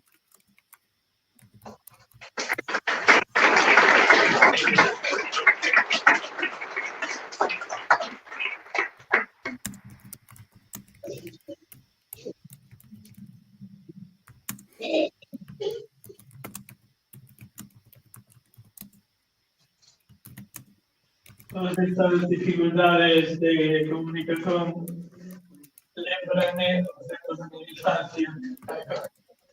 algo parecido sucedía con o telefone, polo menos nas zonas, xa non digo rurais, que non tiña telefone, mas nas vilas, por exemplo, cando meu pai me chamaba de telefoneira ao seminario de Mondoñedo, que tiña que pedir conferencia con tempo antes, e despois pasábamos a maior parte do tempo dicindo, escoitesme, perdeuse, non? Entón, comezaba a comunicación pasada ao tempo. Temos aquí un poema de Antonio Xil, o caderniño este, que ten como lema inicial un fragmento, un verso do libro bíblico, Cántico dos Cánticos de Salomón, atribuído a Salomón. Salomón é un rei de Israel de hai 3.000 anos, no 1000 aproximadamente, como é que non é probable. Este poema, este libro, que é un poema de amor, Cántico dos Cánticos, que é unha expresión hebraica que significa cántico máis famoso que hai, cantadas, que é o poema máis coñecido. É un poema amoroso que magníficamente feito, que tamén me trae un recordo de cando a dama na Misa de Gregoriano, un profesor nos explicaba este libro, pois insistía sobre o seu valor, aparte de ser un cántico de amor, un poema amoroso, dicía que tamén tiña un trasfondo máis profundo, de un significado máis espiritual, diríamos. Os alumnos inventábamos, que o que vou contar non o dicía o profesor, pero nos inventábamos como tantas cousas que se inventan os alumnos dos profesores. Pois inventábamos que ele dicía o seguinte, día un fragmento do Carlos Cantares, que ven, miña amada, detrás dos matorrais, onde ninguén nos vexa, ensíname os teus brancos peitos. Nos inventábamos que ele dicía, por favor, todo espiritual, todo metafórico. Ben, pois eu o poema de Antonio Xil, Cántico dos Cánticos de Salomón, béixame con ósculos a tua boca. Cántico dos Cánticos, o primeiro versículo. Comecemos per esquerzo, meu amor, a dicernos, natureza mista ou verde, canzón aldea, eu a ti. Tú soubeste de virar, tú viraste, mas virando continuaste a ser amor. Esa sempre persistencia a ser tú sempre, sen a sombra das doenzas, sen amor, ese súbito sentir de ser tú mesma, mudando de sentir ou de olhar, o amor, deixando ben de parte o todo que tú és. Obrigado.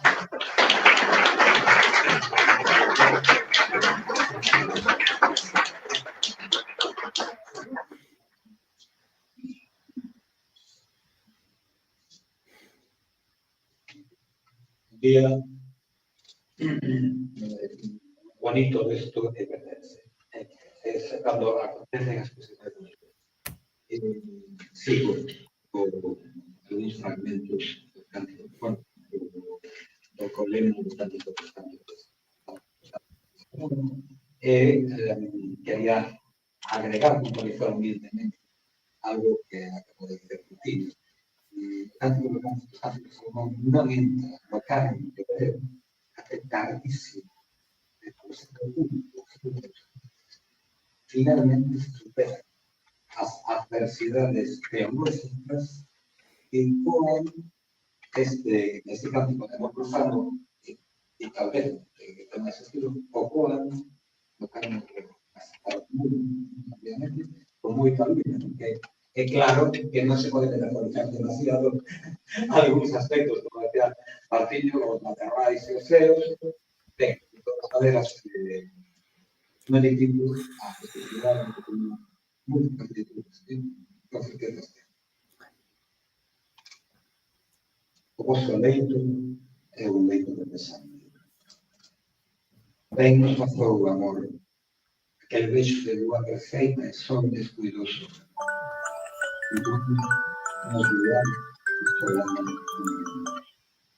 Flores e flores fugaces que brisa fulxente cesar. Saben, esa canción na chuva. A chuva irada, mil mozo femenino en brincadeira, da vida agulla, inescrutável, vinga certa. Xa na xente está a prender o fogo esta angustia curadora do amor non hai asasinario puro, que non é suave. Eu diría, no amor, aqueles que lutan na terra entre nemoeiros, a non sei esta medenta. Decir amor en torno do futuro, cuando certei o fin, poñáis a vida infame, de vos serdes non serdes.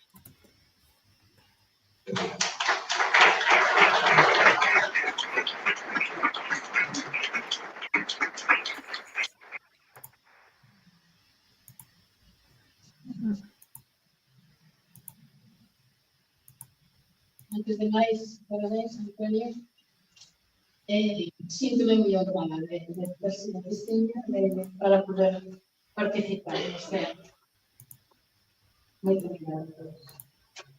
Simplemente dicir que do Cantar dos Cantares aquí tamén se ve así un pequeno lapsus, tempo espacial, que eu vou para as rimas anteriores que as creo o meu colega.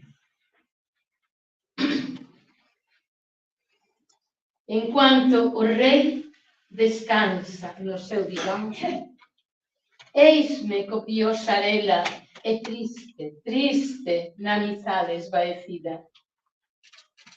Van na feizón da idea larga, largo nas angustias circunspectas. O meu nardo exhala o teu perfume. Mergullado, submerso, ficto, espiño do tempo e dos enganos, procurei flor e vida. Topei, ardí, rosa e rosa e rosa até as pétalas. Renasceren gozo e brétema a ciza, que repousa entre os meus seios. No seu inebrante da sombra líamos o libro repousados, aquele máis secreto, aquele máis teimoso, aquele encadenado por intres quasi eternos. Unha palabra dicía, indicía, reiterado e novo sempre. Amor.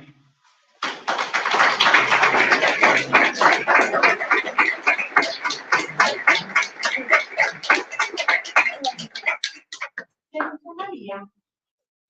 Máis ou menos.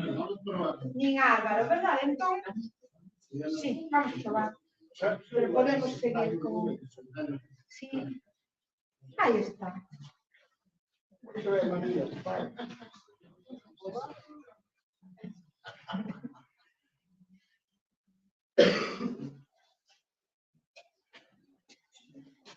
María, María, non te escoitamos un segundo.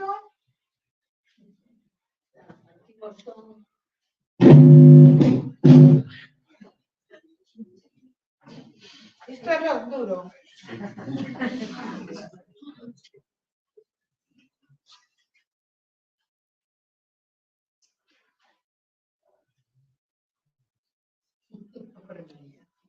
Digo eu, e Álvaro que está esperando desde...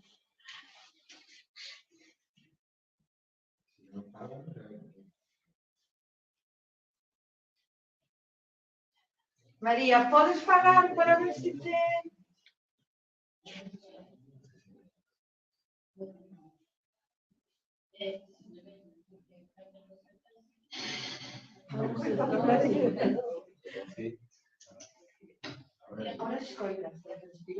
María.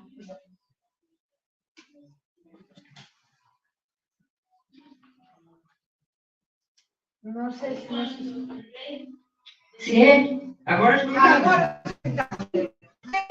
Agora escuitamos. Sim, estou...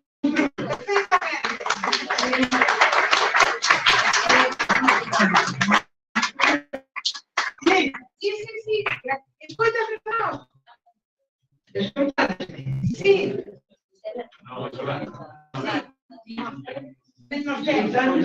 Sí, bom dia. Olá, bom dia. Muito bem. Agora sim. Finalmente. Ya que me está llamando, ¿no?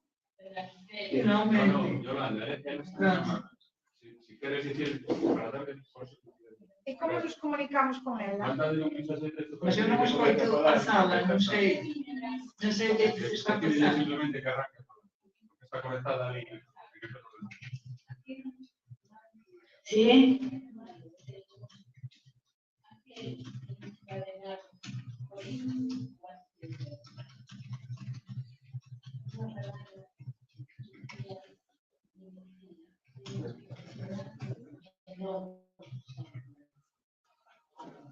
Ok. Já estou.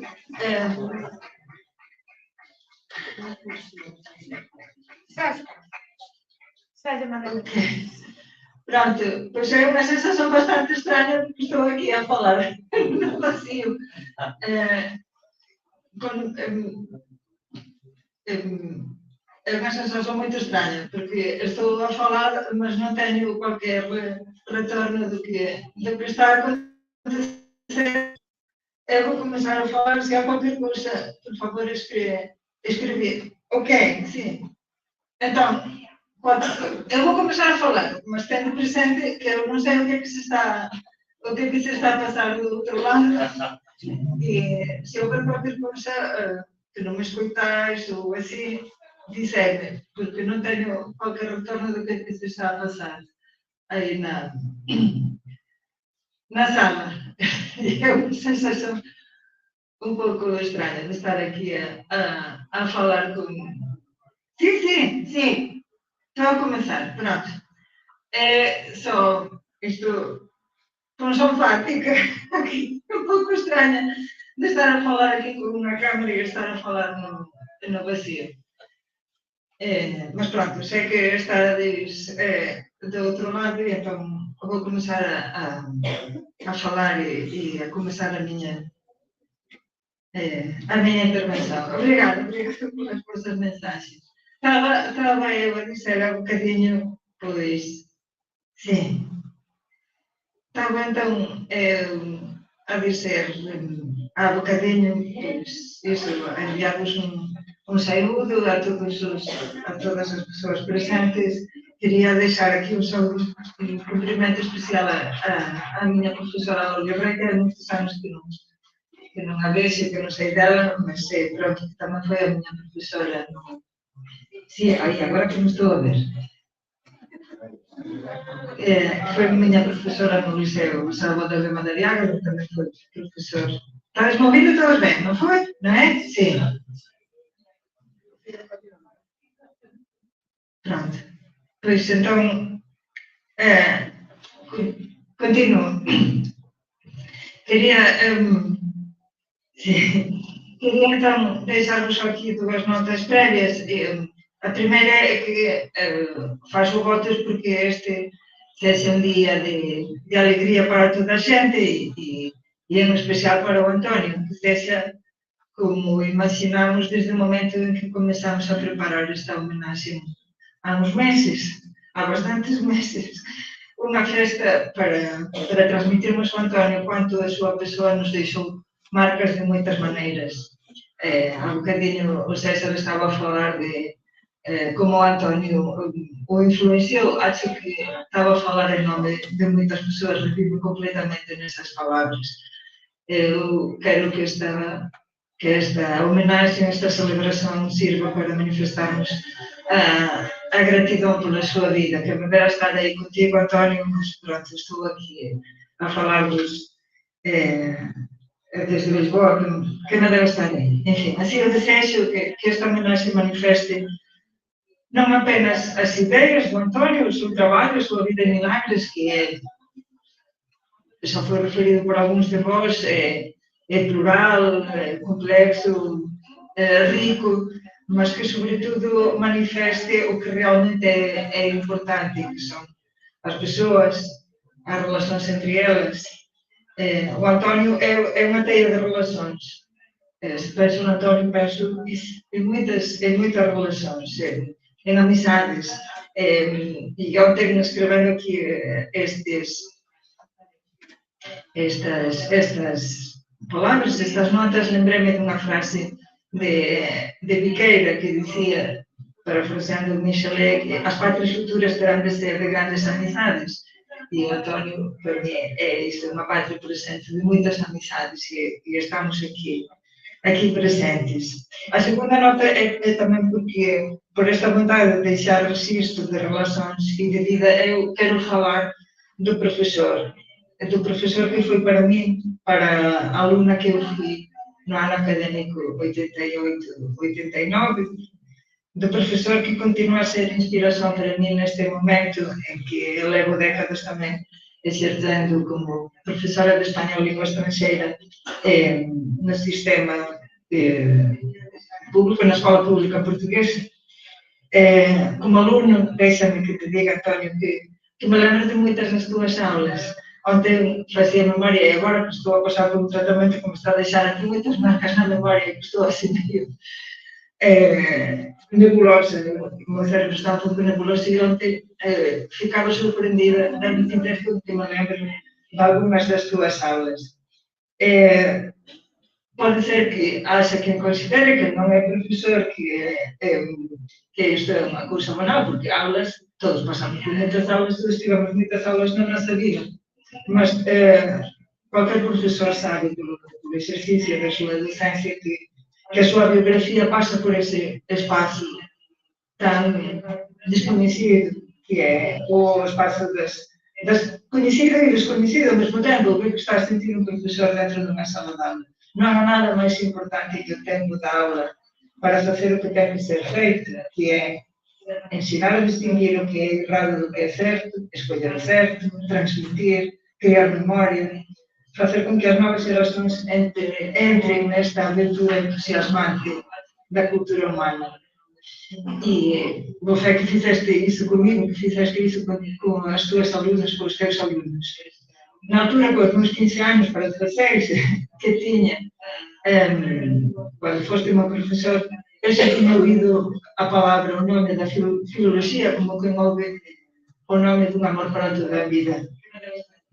Podes crer que aquele amor ainda é unha lámpada que me guía, que me ilumina neste tempo tan difícil de tecnocracia, de eficiencia, de transición digital e de todas estas modas que estamos a sofrer na educación. E tu axudaste de que maneira a dar conteúdo a ese amor adolescente que eu tiña por esa palabra, pelo nome de filoloxía. A mí parecía unha maravilla xuntar literatura, linguas e continuamos. E estás a orientar ese amor a dar fundamentos e estrutura. E é esse amor apaixonado que ainda me queima por dentro e me move como professora, moveu-me, entusiasmou-me como aluno.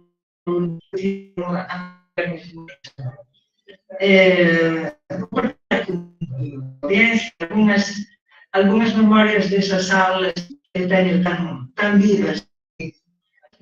A primeira foi uma espécie de manifestação de emoções, na primeira aulas, ou das primeiras. Disseste na altura, querias que no final do ano académico, soubéssemos ler um pouco melhor. Ler um pouco melhor. E disseste assim com muita modéstia, e assim como se fosse uma coisa muito simples, mas eu sei que sabias da profundidade que tinha aquilo. Ler um pouco melhor. E eu ainda estou nesse esforço, podes crer, ainda quero ler um pouco melhor cada dia. E ainda me faço perguntas que tu também fizeste durante aquele ano académico sobre esta coisa da letra, da escrita, da literatura.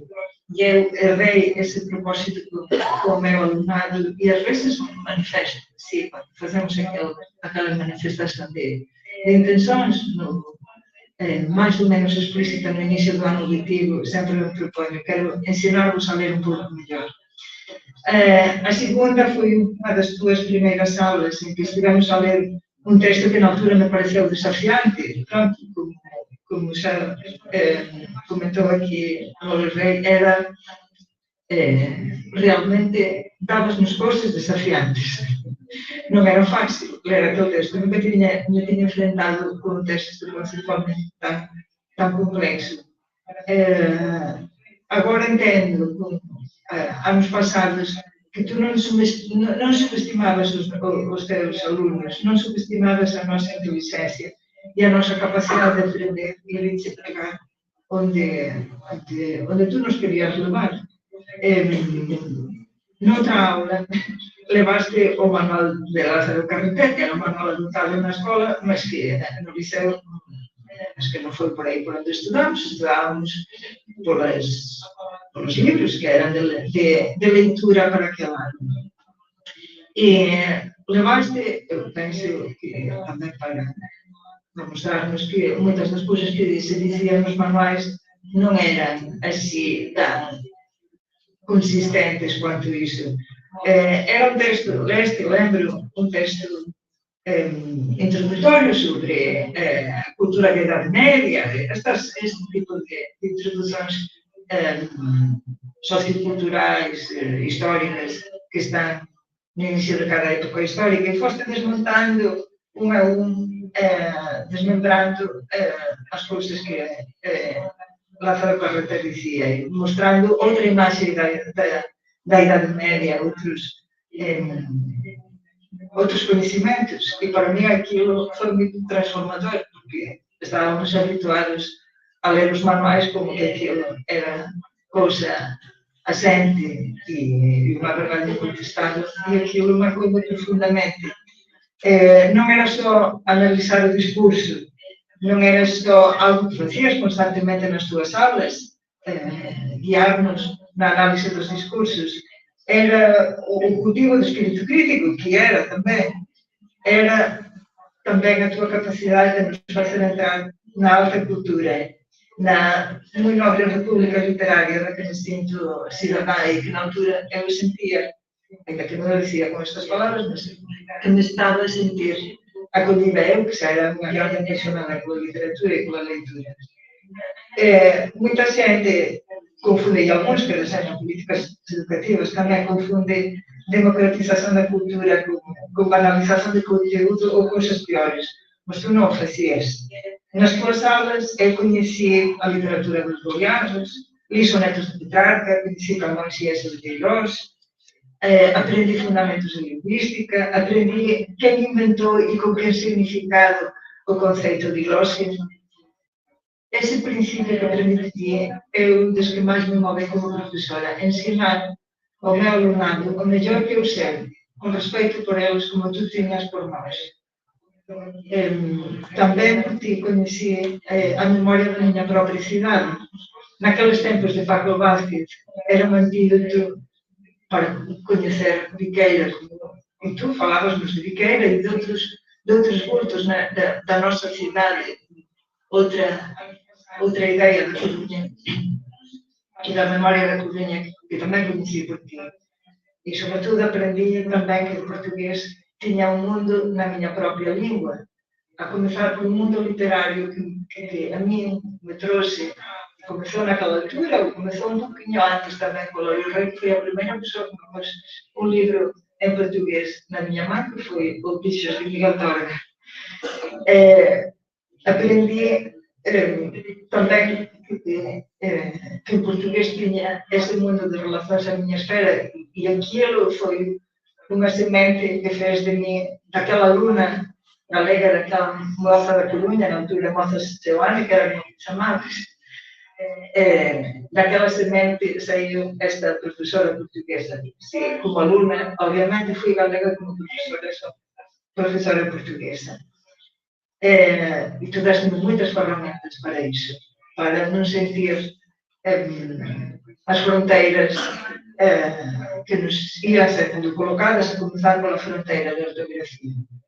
E, sobretudo, aprendí de ti un modelo de compromiso co que se sabe e o que se pensa. Ser profesor non é ser funcionario, é ser constructor da cidade. Cidade sen profesores é fábrica. E acho que algúns, non, é mesmo, algúns queren nos levar por aí.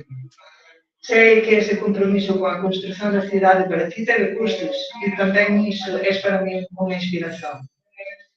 36 anos pasados sobre aquel ano académico en que foste meu profesor, non sei se, os desafíos non sei se son outros, as circunstancias, sí, a falta de profesores un pouco por todo o lado, aquí para Galicia non me está de sentido tanto iso, mas en Portugal está a ser dramática a falta de profesores.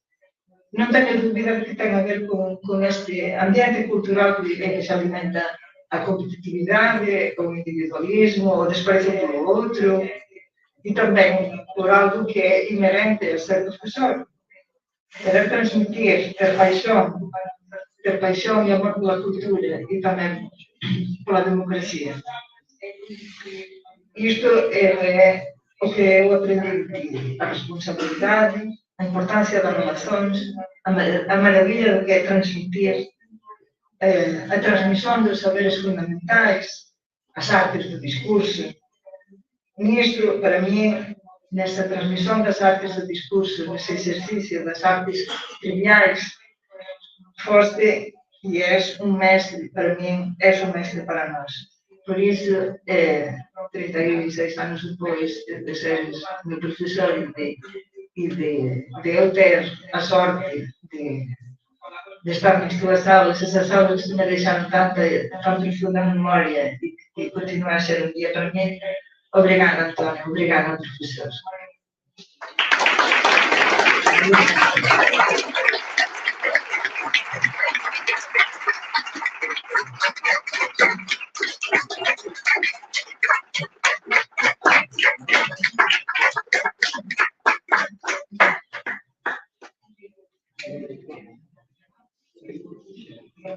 Temos o Álvaro, non sei se temos Álvaro Vidal Bouzón preparado, eu estive falando con ele mientras tanto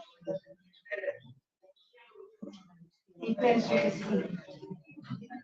Podemos desligar a María.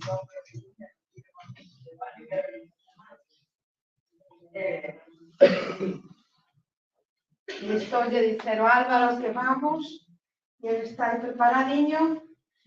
Álvaro Vidal Bouzón é un filólogo, foi compañero de estudos, discípulo e amigo de Antonio Xil, discípulo da maneira que moitos fomos discípulos.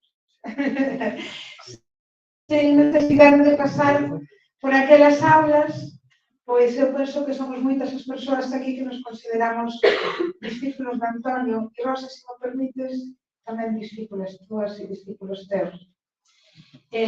Comentábamos o canto da Rosa, que viña creo tamén de sabedoría, e que sempre tiña outra perspectiva complementar. E Álvaro foi compañeiro deses tempos, e agora Álvaro está na Gran Bretaña a dar aulas na Universidade de Nottingham, salvo erro, e espero que agora en breve estés aquí connosco. Non obstante, temos un vídeo. Entón, Álvaro di, aí está. Álvaro está ali, agora supoño que vai estar aquí, eu estou a ver no computador do Antonio e agora vamos para ali. No entanto, temos que confesar que desfixemos o acto así como un cuadro cubista de falsas imaxes. E penso que iso é a arte poética das luces e dos espíritus de Antonio Xil, que deben de estar tamén por aquí a purular e a facer algún tipo de poesía ou de poieses, e que algo deberon aprender desa maneira que estáis a relatar e que sabemos de desfacer os discursos para criar realmente un discurso que sexa honesto, humilde, máis certo e que procure a verdade sobre o que parece a realidade, como contaban os nosos colegas. Álvaro, aí te temos, non sei, vou escrever para dicer que estamos, Antonio. Temos o son do Álvaro. Non temos o son. Temos a imaxe, vemos o Álvaro. Sí. Estamos a ver, te podes falar. Porque eu non estaba a ver agora o Álvaro.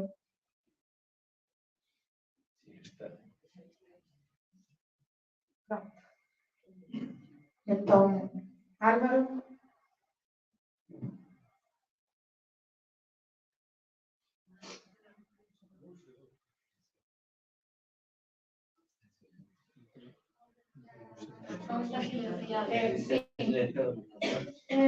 O micrófono, isto é unha cousa que facemos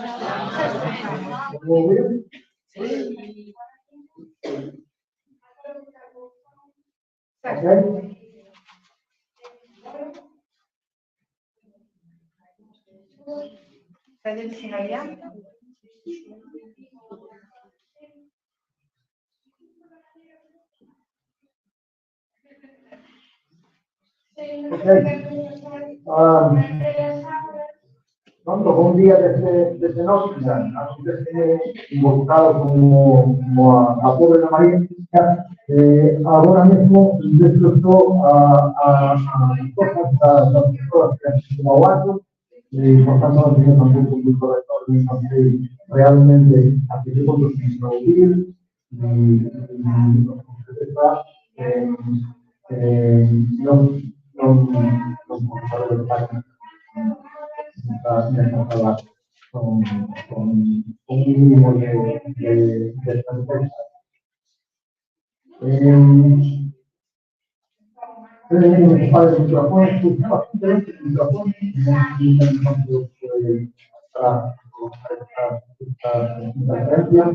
Un comentario, probablemente le van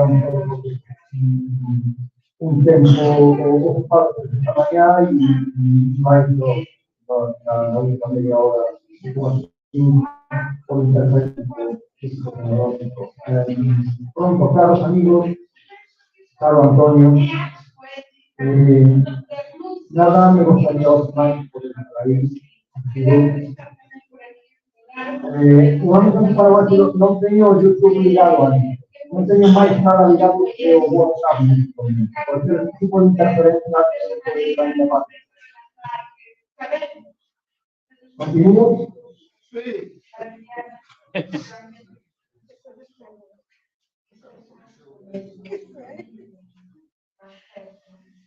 Ok, continúo. Disculpen este tipo de interferencias tecnológicas que lamentablemente por motivos profesionales no hay segunda desde el inicio de la pandemia. Esto relativamente a Facebook, un grupo que puedo recomendar al paciente. Y la comunicación personal realmente imposible. Hace poco hice un vídeo con una intervención equivalente hasta ahora a horas y que podría probablemente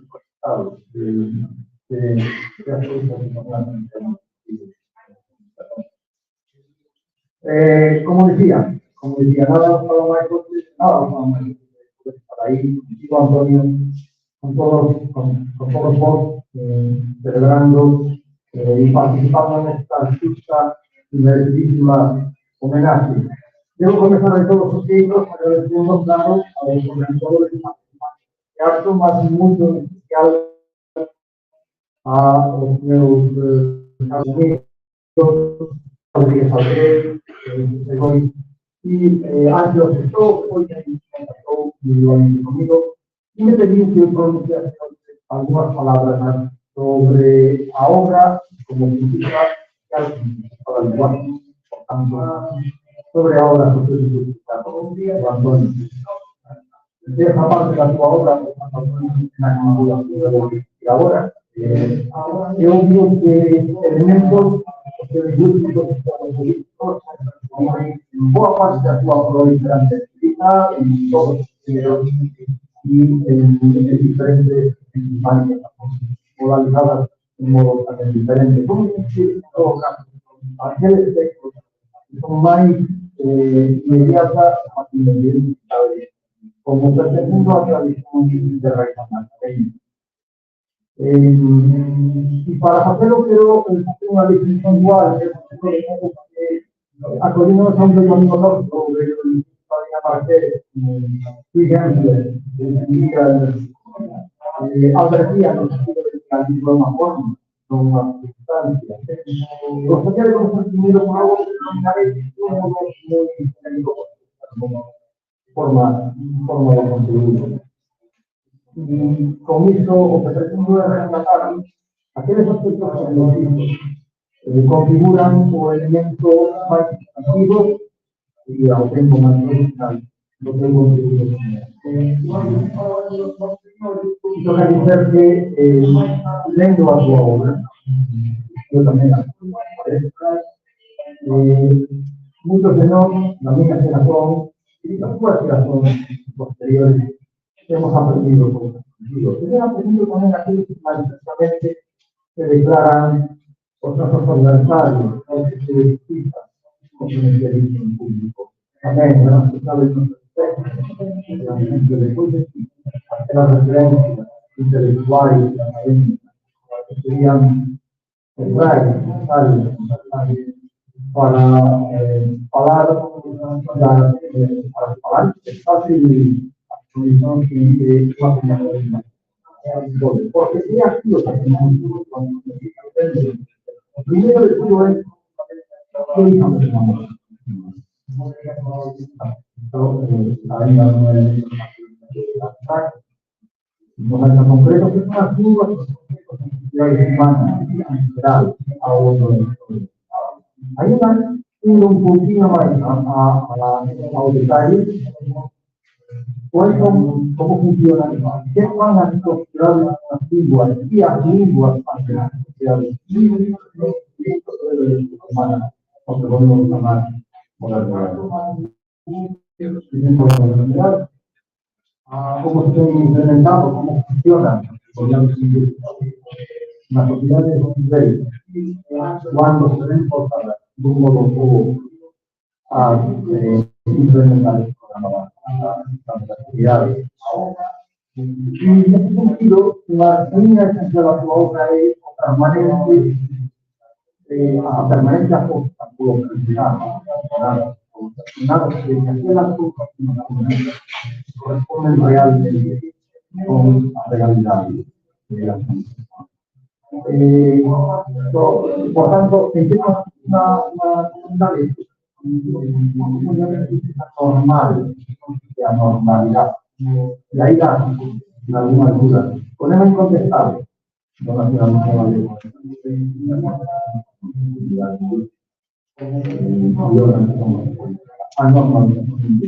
y se pregunta, ¿qué es normal?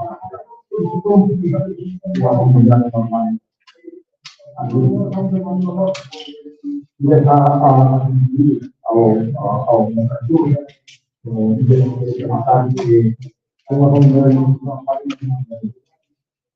exactamente lo contrario y modificado. La simbólica a el modelo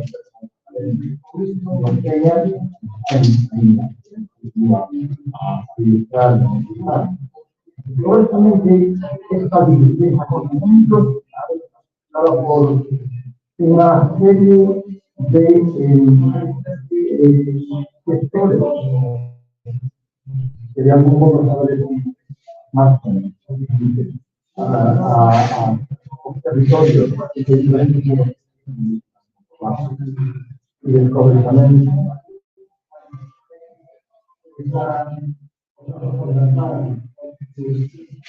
disculpa, disculpáis, estoy recibiendo telefonemas de varias personas. Proponemos una cosa, ¿por qué no proponemos sería bastante más bastante máis efectivo neste momento. Non digo así nada, lo que non diría en outro momento, non posso ouvir prácticamente un pouco ver lo que está pasando.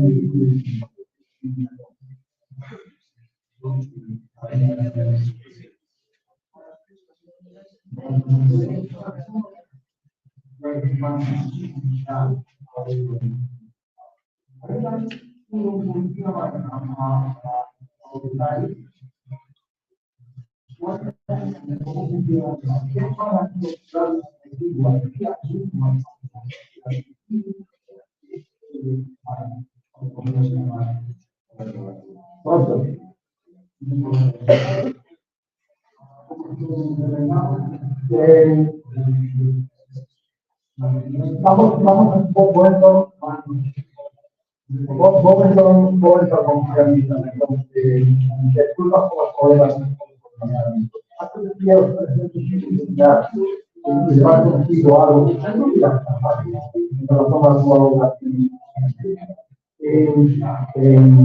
capacidad para solucionar cosas serias, cosas que las incluidos básicamente y en ese sentido, puedo remeter a todo el mundo ahora. Solamente hay dos volúmenes,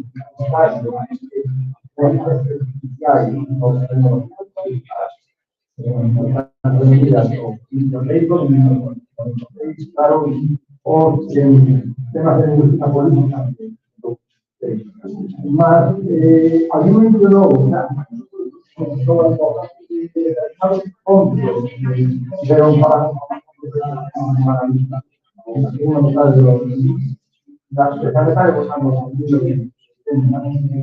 yo quería conocer a un lugar de los puntos de vista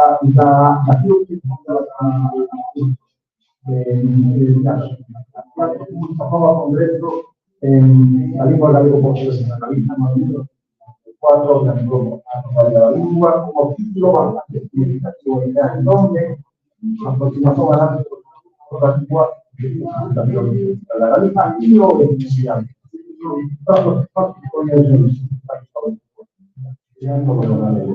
Así que no es otro esquema más claro. La producción intelectual sobre el lenguaje, la pregunta y la directa, no son aquel procedente que estamos muy diferentes, son francamente este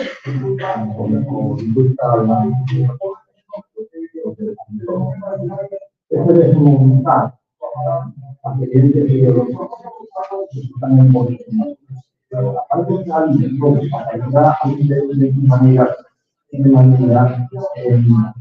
de manera y de seguridad.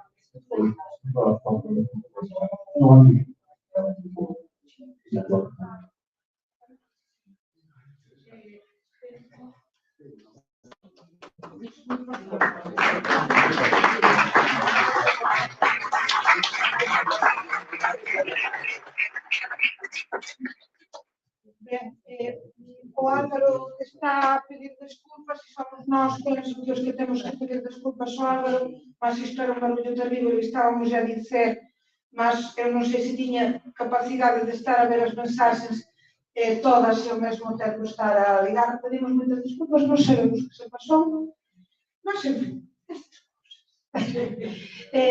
temos un vídeo do Álvaro, o Álvaro enviou un vídeo, por tanto, o que vamos facer é divulgar a vídeo do Álvaro, non temos tempo para colocalo agora, mas vamos divulgalo a través das redes e así podemos escutar unha persoa lógica, inteligente e sen ecos. E entón, vamos agora a continuar con este acto e vamos proceder á presentación do último libro do Antonio sobre Xoán Vicente Viqueira. É verdade, sí, vamos con iso. Ben, desculpe, como tivemos que desarrumar, vamos facer entón así. Entón está preparado, Xosé. Ben, entón antes diso, vamos ver un vídeo, dous vídeos realmente, que Xosé Goris preparou. Un deles, pois deu pé a que Antonio non ficase ignorante desta homenaxe, porque houve que acabar. A ver, Ose Rosa quiso deixar claro que non había nada entre dous, como mínimo era entre tres. Porque o Xosé Gorís e a Rosa tiñan unhas conversas que eran realmente sospeitosas. E entón decidiron de mutuo acordo colocar ao Antonio Xil ao par deses relacionamentos, non de todo, mas en parte dos relacionamentos con fotografías da infancia e demais cuestións, que eran realmente sospeitosos para o Antonio. Imaginadevos a Antonio hai uns meses vendo na súa casa os Xosé Gorís en conversa privada, intercambio como de cromos de fotografías familiares con a Rosa. Non quero nin imaginar. O Xosé foi bastante explícito contando que aquilo foi imposible e que houve que contar para o Antonio de que iba iso. Tamén Rosa, tamén nós, tivemos un relacionamento aquí nesta casa un día no que desaparecimos durante media hora e o Antonio tamén debeu de sospeitar que fan estas mulleres a llamar iso, que estarán a falar. Entón, ben, Antonio, era para isto, para un vídeo que montou o Xosé Gorís, e temos máis un vídeo a seguir que o Xosé, eu penso que é mellor que fale un momentiño en cuáles son o conteúdo dos dous vídeos e colocamos. Primeiro quero a ver o vídeo desde aquí reservado, Antonio, do lugar, porque non para ver o vídeo, non, que estás gan aí. Tú desde aí, vas collar, eles son que teñen que mudar. Este primeiro vídeo que vamos ver agora, se todo sae ben, estamos por aí.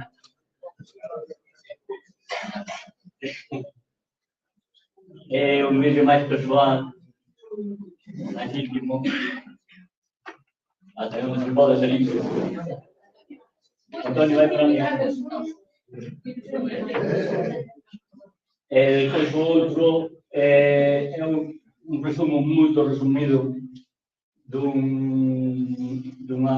homenaxe que fixeran ao Antonio no terceiro seminario, non é problema da miña memoria, en fin.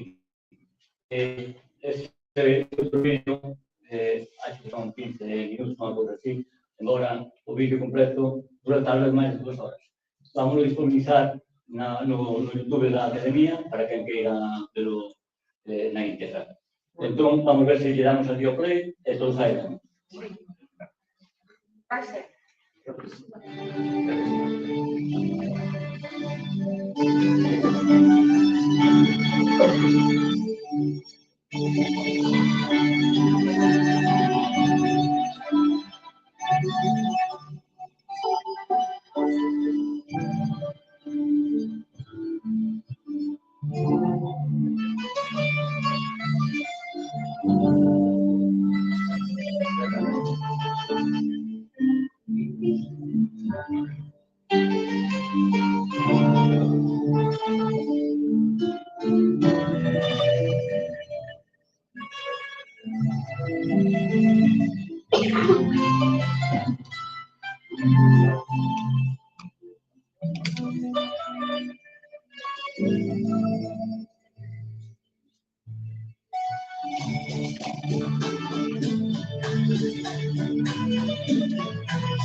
comenzar desde desde 2003 de forma totalmente gratuita y sin cualquier apoyo dentro del conocimiento de instancias oficiales. Tengo el intuito de contribuir para el conocimiento de diversos aspectos de las políticas lingüísticas como parte de la realidad social, presentando formación a los estudiantes de cada materia curricular destinada a nuestra universidad y crear un espacio para el debate que se piense que ya estamos nosotros adecuados a los expuestos. Primeiro, esta tem a palabra ao doutor Sr. Teatrillo, que vai falar sobre o conceito de mobilidade na obra de Antonio. Mas hay que falar, como decía Juan Ramón Jiménez, na dedicatoria de muchos libros, hay que falar para as inmensas minorías, porque a maioría é silenciosa, non está presente. En segundo lugar, unhas breves palabras de culto á persoa de a persoa de Antonio Gil, que é o centro deste seminario, a análisis da súa obra é o centro deste seminario. A opinión de Carlos Durán, que está de traductor en Londres, que nun correo electrónico fala con Antonio e diz dele que representas algo que non nos é dado o impagable ponto de vista dun cidadano español non galego, máis empadroado na Galiza e con fortes lazos efectivos, nela, suficientemente distanciado para chegar á máxima objetividade e destrinzar os problemas da lingua portuguesa da Galiza e ao mesmo tempo suficientemente apegado a esa lingua como para tela por propia e sofrer con ela eses problemas. Entre eles, o inmenso silencio aneito que seguiu en redor da súa obra, porque a mellor maneira de silenciar unha persoa é xa un discurso. A isto contestaba Antonio dicindo que o nacimento non garante o sentimento, e menos ainda a conciencia nacional. Claro, neste sentido, Antonio é un auténtico patriota, é un auténtico patriota de patriotismo constitucional, porque é un patriota de elección. Escolleu ser galego non porque nascera na Galiza, que non porque foi fillo de pais galegos, que non é, senón porque escolleu ser galego, e elixiu, escolleu ser galego, falando e escribendo nun galego nacional. Por tanto, é un patriota constitucional, é un patriota de libre vontade, que é o que din os patriotas constitucionais. Se há esperanza para a sobrevivencia da lingua legalista, se o integracionismo como proposta e como movimento pode ainda ser desachable, pois tú respondes que se dixese que non há esperanza sería o máis miserável dos humanos. Há esperanza en cuanto a vida. Efectivamente, serías o máis miserável dos humanos se non tiveres esperanza. Há persoas das quais podemos dizer, logo no primeiro contacto, que posúen unha capacidade de sermos pensar, de observar, o que aparentemente estaba oculto. Persoas para quen a necesidade de entender ultrapasa varias veces a necesidade do saber dito. Este é o caso do profesor Colín. Nasceu na Universidade da Plana en 61, exerce como profesor de Guadalajara, no Liceo de Bacharelato da súa cidade natal. Cuando planteé cuál podría ser mi contribución a este seminario que está dedicado a la obra de Antonio Gil, seguro pensé que había pocas dudas. Lo mejor que se podía hacer era que usted estaba anunciando a las sedes del proceso de normalización lingüística del País Valenciano, que al fin y al cabo es un proceso que mantiene el proceso de normalización lingüística en Galicia, enojosas semejanzas y también enojosas discrepancias. Y sobre todo que centrarse en mi intervención en la última fase de este proceso, que es quizá menos conocida, la que ha llevado a algunos opinantes a sostener que la vía que había elegido el Partido Popular para gestionar la minimización lingüística, que sigue impulsando desde el gobierno en el País Valenciano, sería una vía gallega, dando una capacidad para la lengua que tiene unos paralelismos por esta parte del mundo. Y en cualquier caso, ahora vemos estos paralelismos que consisten y también las discrepancias que existen. Por ejemplo, a presentar a Antonio Gil, que está en el seminario, pode parecer repetitivo, pero tiene razón en las que pensar. Después, como he dicho, algo regular e os outros colegas. Mais difícil ainda, das outras explicações de Mario Weber, que, explicando magistralmente a biologia do conceito central da Wesleyana, xa o sabe. Antonio Giordano nasceu en 41, en Valladolid, Castela de España, e chegou a Galicia já na súa idade adulta, en 68. Estudou na Facultade de Filosofía e Letras de Santiago de Compostela, onde se gerou o seu interese pola lingua e pola cultura do país. Licenciouse en 73, desde o ano 78 reside na Coruña. Durante 12 anos foi profesor no que foi conhecido como Colegio Universitario da Coruña, adscrito na altura da Universidade de Santiago de Compostela. E ao mesmo tempo, profesor no establecimento de ensino secundario Salvador de Material, onde ele desempeña as suas funções docentes.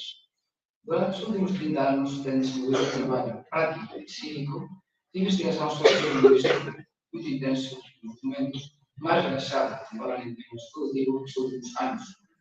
É, sem dúvida, um dos mais importantes pensadores sociais galegos e, em minha opinião, mais importante autor do campo social e intelectual que na Galicia formamos a unidade linguística de Gregório.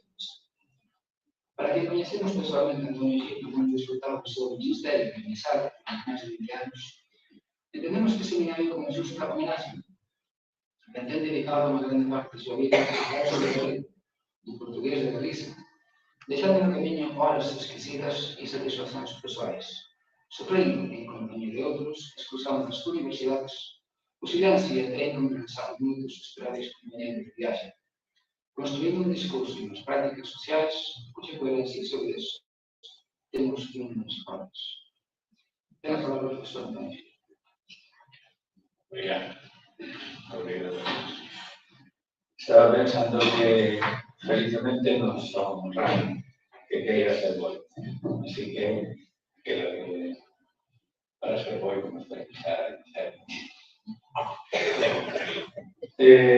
Non teño escrito, vou ler o que teño escrito, mas non teño escrito a primeira referencia que vou facer a miña familia, a miña Rosa, a meu Roy e a miña Isabela, porque querendo ou sin querer axudarme todo. Mas como é cousa íntima, únicamente fica así en palabras que de momento é moi bonito. Agradecer a Asociación de Amizade Galicia-Portugal a ocasión que me deran de publicar un libro en Pase Bello polo tempo da redacción. Embora non houve unha segunda oportunidade, que debía que fose así, ainda que o libro é de o libro na súa contextura está acabado en 1994. A 12 anos. Non obstante, como ler, tal vez vexa que é de 2020.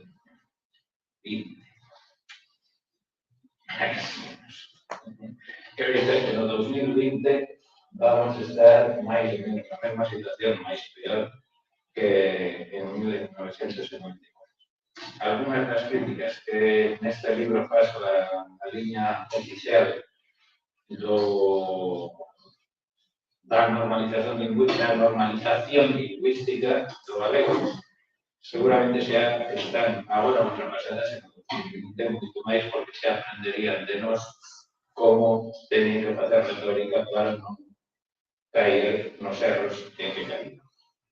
Paso extensivo o meu agradecemento aos socios da Asociación de Amizade Galicia-Portugal activos e pasivos, en particular, por citar algúns, aos amigos Álvaro Vidal, Carlos Durán, Londinense, Suso da Loira, Ángel Obrea e Mario Herrera.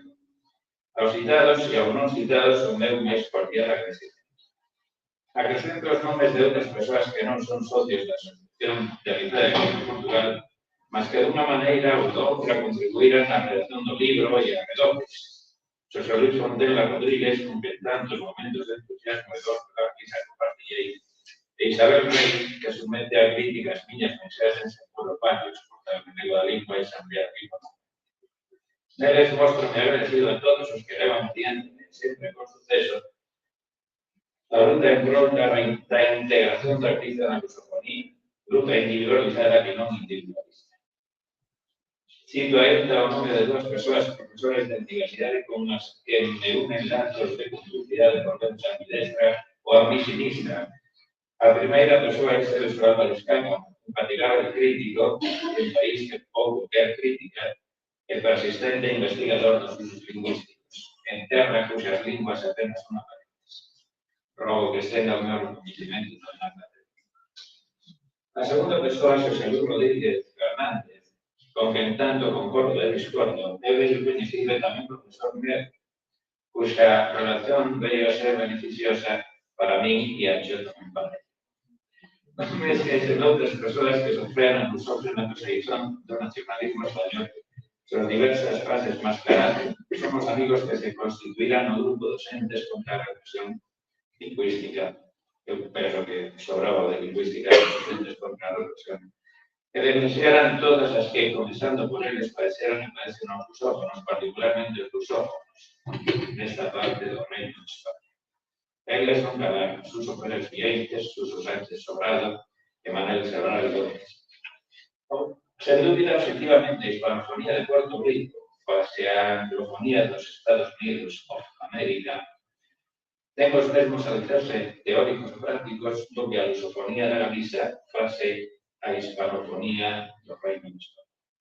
Tan certo estou desta regla de 3, 4, por cuanto foi o propio reino que me confirmou e firmou, segundo bastantes dos presentes coñecen e declaraba eu o sábado pasado en Praga, un efeito de 1993, sofrí un expediente disciplinar, a parte do Reino de España, claro, de que saí quase indemne, a pesar de todo, por ter proposto aos meus estudantes no curso de orientación universitaria esa regla de 3 ou de 4 como tema de discusión nas aulas de lengua española.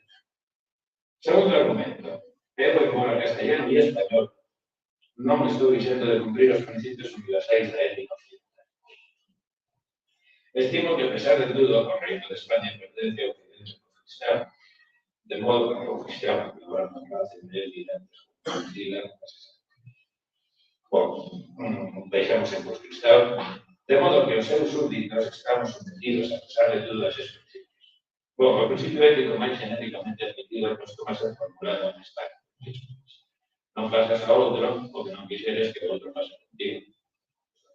Con este anuncio a cabo, de novo obrigado a todos vos, aos citados pelos en nome, aos non citados, aos presentes, aos ausentes, que desexaran ou non visitar. Obrigado de sempre, amigos.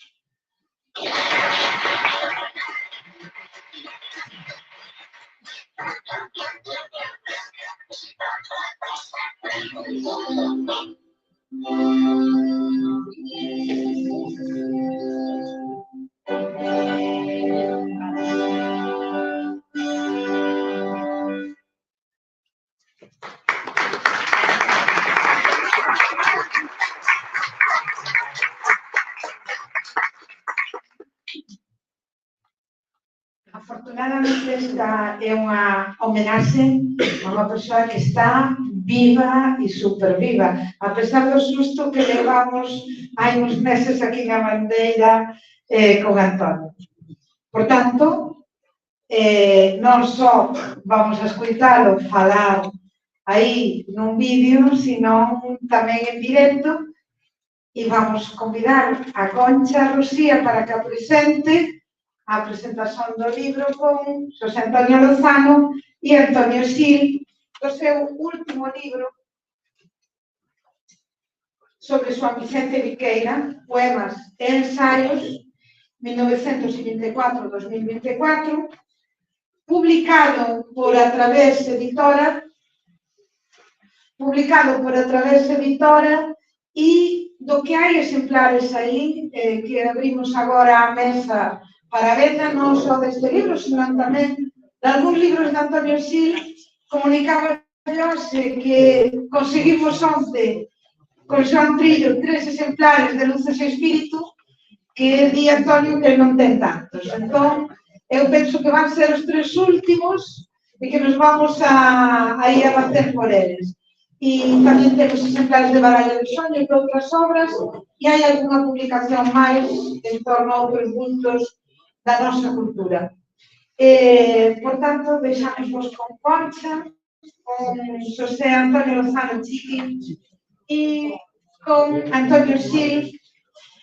E xa anunciamos que estaba previsto que no recital de poemas César Morán tocase a guitarra e cantase, mas como isto se les colocou así, pois o broche de ouro vai ser César Morán a tocar e a cantar antes de pasarmos a outros convivios as persoas que vamos sentar xuntas aquí no Conde Rei, que para as persoas que non son daqui é do outro lado da rúa, camiñando un pouquiño ou indo de carro, como queramos, mas é aquí ben próximo e vamos ir xuntas as persoas que van sentar no Conde Rei e despois na tarde ir a Carboeiro, visitar Carboeiro. Aquí vos deixamos, xa con isto non vou a dicer máis quedar obrigada e tamén que o vídeo de María do Vigo e de Álvaro Vidal Buizán van estar tamén colocados nas redes e na página da Academia Galega da Lingua Portuguesa, podeis procurar no Google e que pronto, vamos entón a atender aquí a esta maravillosa presentación e despois a música do César Morán e continuamos. Obrigada.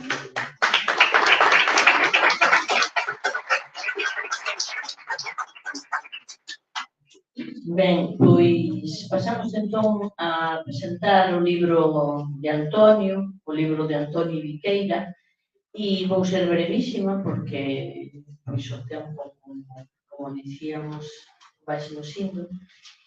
Eu quero salientar de Antonio, que xa vos apresentaron todas as faces dele, todas as poliédrico multiversico. Eu quería salientar o mimo con que recolle, con que apaña as pérolas aquí serían de pensamento que el faz con todas as obras, con un mimo escolle, coloca aí que é unha delicia. E para falar do libro está connosco o Chiqui, José Antonio. No, José Antonio. Sí, José Antonio Lozano. José Antonio Lozano. E que é filósofo. Eu sei que, como Antonio, que tamén é un bocado filósofo, entón vai ser un diálogo, vai ser dúas conversas. Aquí unha conversa no encontro sobre Viqueira e nada máis. Deixo, non sei qual dos dous quere ir primeiro, supoño que vamos a preguntar a Antonio quen quer. Bom, pois, temos un poquinho tempo, segundo nos comentaron. Eu estou ainda emocionado por todo o que estivemos vendo, porque traen moitas lembranzas, moitos recordos. Estive a facer memoria e eu coñecí a Antonio lá na Coruña, porque eu sou da Litelada da Coruña, hai 38 anos, cando ainda era un mociño de 17 ou 18 anos que comezou a se interesar pola cultura galega e pola nosa lingua. Lembro unha primeira reunión, unha asamblea legal da Coruña, do grupo da Coruña, onde coñecimos a Antonio e penso que tamén estará Rosa. A partir dese momento comezou unha relación discipular en moitos aspectos, non porque me desearas, sino porque comezamos un relacionamento onde, como eu dicía a Lori, ti entendes realmente o que diría Antonio. Sí, esta maneira de que eu sempre ficaba que non entendía realmente o que Antonio quería dicer, era como unha provocación, era unha motivación para continuar jugando aí, para tentar comprender algo, non? Eu quería agora, e como temos pouco tempo, estou un pouco apremiado por isto, quería dar unhas dicas, pequenos comentarios sobre un tema filosófico, lingüístico, político, que ten a ver co libro de Antonio, pero antes quería falar de Antonio, desde a perspectiva do que a mí me tocou, do que eu sentí, e nun proceso de relacionamento que é como o Guadiana, con aparicións a miña parte. Mesmo había dúbidas que eu estivese presente aquí, pero non, afortunadamente creo que unha necesidade foi que as cousas se puderon conxugar para que cando puedes estar aquí. Quero dizer que eu aprendi moitas cousas con Antonio. Foi na liña de Piuleiro, tivemos muitísimas conversas, Rosa, Antonio, mesmo cando apareceu Arasil tamén, que foi un ingrediente moi importante. Pero, voltando a Antonio, hai algo que ten a ver para mí como que é o sentimento da dignidade humana. A dignidade humana expresada a través do traballo, a través da coherencia, a través da necesidade de, por decirlo así, analizar, pensar, comprender. E iso foi algo moi forte, moi intenso cando me mozo. Dese diálogo, desa discusión tamén, deses debates, dese intercambio, aprendí que esta maneira en que Antonio entende, por exemplo, o tema da lingua a partir dunha dimensión que podríamos chamar política, que é moi importante. Sempre foi como unha tensión ou unha dialéctica presente, porque é verdade que moitas veces pomos os problemas da lingua en termos estritamente filolóxicos, e Antonio nos ensinou que iso só é o principio, é a base necesaria, pero que en absoluto para nada ten a ver con ser as outras dimensões da lingua. Pero falamos da necesidade dos seres humanos de se expresar en público, dos seres humanos de darse a conocer na dimensión pública, a necesidade dos seres humanos de construir unha comunidade e a necesidade dos seres humanos de poder compartillar a través da expresión lingüística justamente a humanidade. En ese punto conectaría agora co libro que nos trae aquí, que é precisamente a figura de Xoán Vicente Piqueira, porque penso que neste traballo que fai Antonio recolectando con mimo e con dedicación moitas pérolas, moitos precisamente fragmentos da obra de Viqueira, existe este fío conductor que nos liga a esta necesidade de pôr a dignidade humana na súa expresión en primeiro plano. Hai un antecedente que é a obra selecta de Viqueira que Antonio xa traballou e editou, precisamente publicado na Academia da Lingua Portuguesa, e este libro, penso eu, moito máis completo, moito máis fundo, recolle, por decirlo así, moitos dos textos de Viqueira. Que Viqueira foi un autor, que foi un home que morreu en 1924 e que deixou moitas cousas por acabar, deixou moitas cousas incompletas, e non había, penso eu, un traballo verdadeiramente de reunificación, digamos, de perspectiva conxunta que dese sobre Viqueira unha visión máis completa. Antonio, neste libro, que se divide en 7 seccións, dá unha visión do Viqueira poeta, do Viqueira político, do Viqueira que pensa o nacionalismo, do Viqueira e pensa o nacionalismo e que está nas fontes do primeiro nacionalismo, que sería un tema moi interesante sobre o qual gostaría que Antonio nos falase un pouco. O tema, obviamente, da lingua, porque Viqueira foi dos primeiros en que tiña claro que o galego e o portugués constituían parte dunha mesma lingua.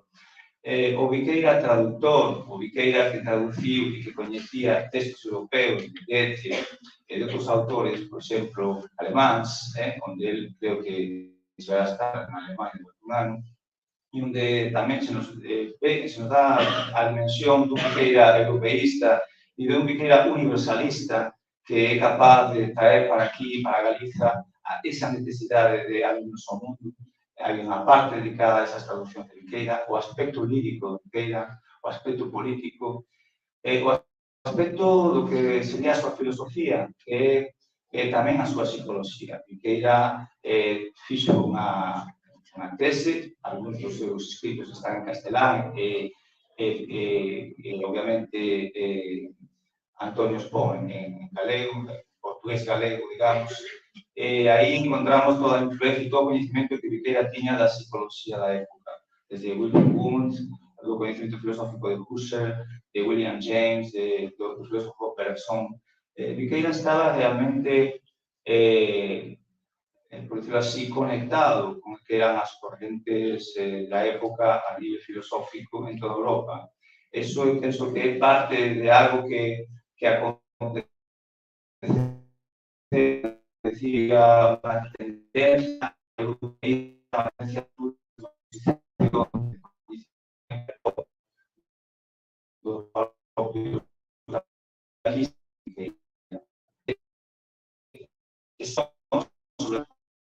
hay una que é a distinción entre nacionalismo e nacionismo. Está o tema do krausismo, da institución libre de enseñanza, da que Viqueira era partícipe, que ademais Ginebra dos Ríos pasou, envixou, parece ser, en diferentes momentos e co que tiñan un alto contacto, non? Ele era un institucionista, tamén se nota na obra de Viqueira, notase esta presenza do krausismo.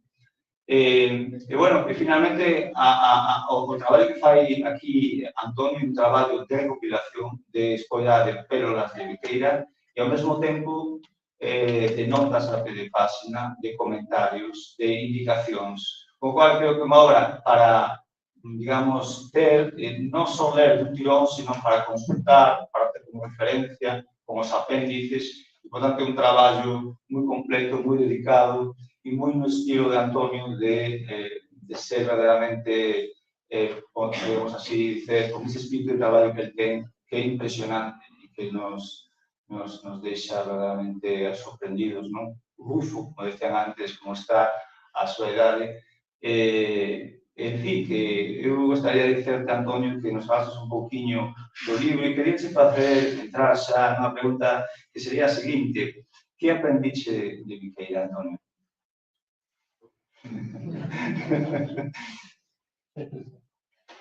Vou tentar ser breve. Que aprendín de Viqueira? Entre outras cousas, e fundamentalmente a procura da armonía. Como bon krausista, dos ríos, non que está, digamos, puro, o que máis enaltece justamente a armonía da propia persoa e da sociedade en xeral e da sociedade máis reducida do grupo en que cada un participa ou dos grupos, porque na realidade estamos a participar en diversos grupos, de alguma maneira influímos en todos eles e de alguma maneira tamén nos ligamos ou relacionamos. Antes de recordar que este libro foi encargado pola editora a través da Asociación Galega da Lingua. Haberá como un ano eu entreguei o libro, houve unha, digamos, conversas para refacer algunhas partes de acordo coa editora, mas sobre todo quero indicar que este libro está tratado na Coruña e en Bandeira a 14 de abril de 2024. Bandeira a par con Coruña. Non que está mal, supoño, non? Das partes do libro que inicialmente eran 7 seccións ou capítulos e 7 apéndices. O número 7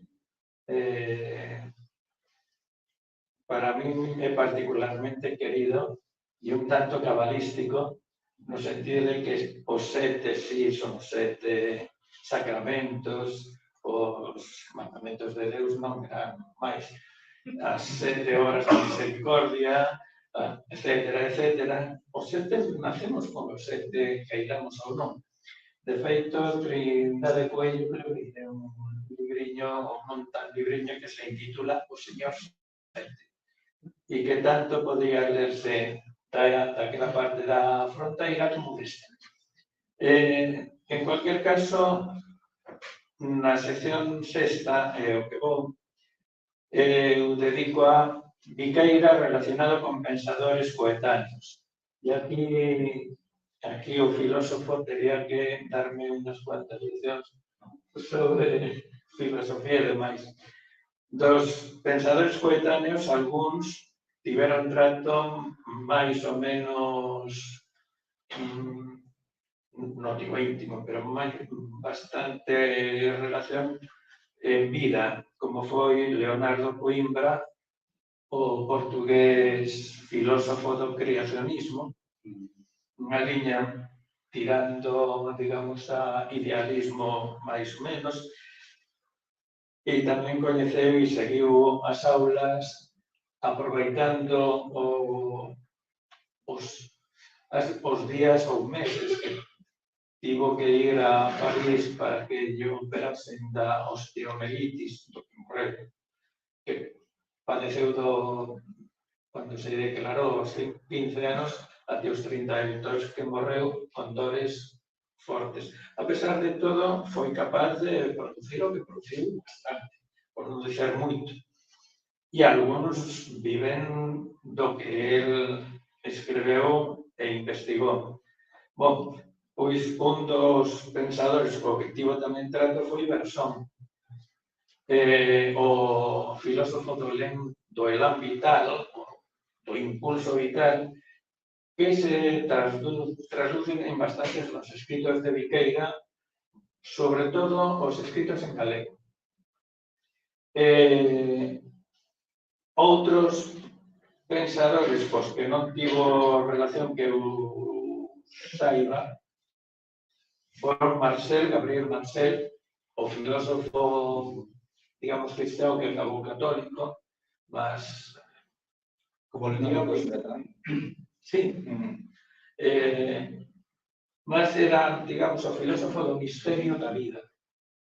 E tamén relación nos escritos, no pensamento máis de tipo social, político e social, con Pessoa.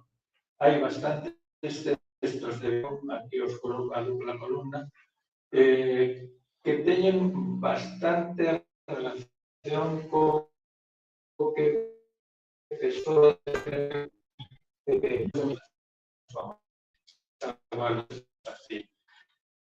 que se postos a ver, pues recomendaría tal vez porque esta sección sexta sería a que podía entenderse mellor en conxunto.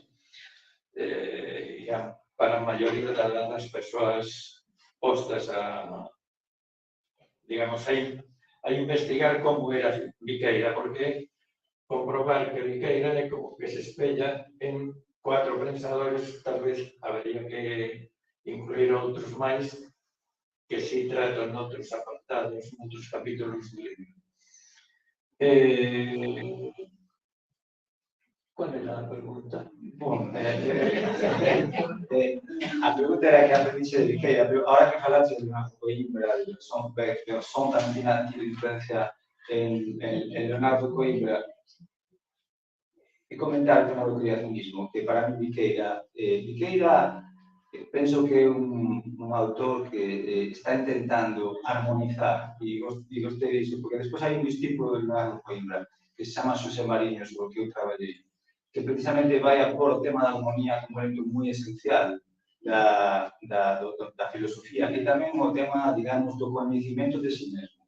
A cuestión é que en Viqueira vemos claramente, e que aparece no libro, non? A primeira parte de carácter lírico, os poemas, esa necesidade, por un lado, introspectiva, pero ao mesmo tempo esa vocación tamén por política e social de Viqueira.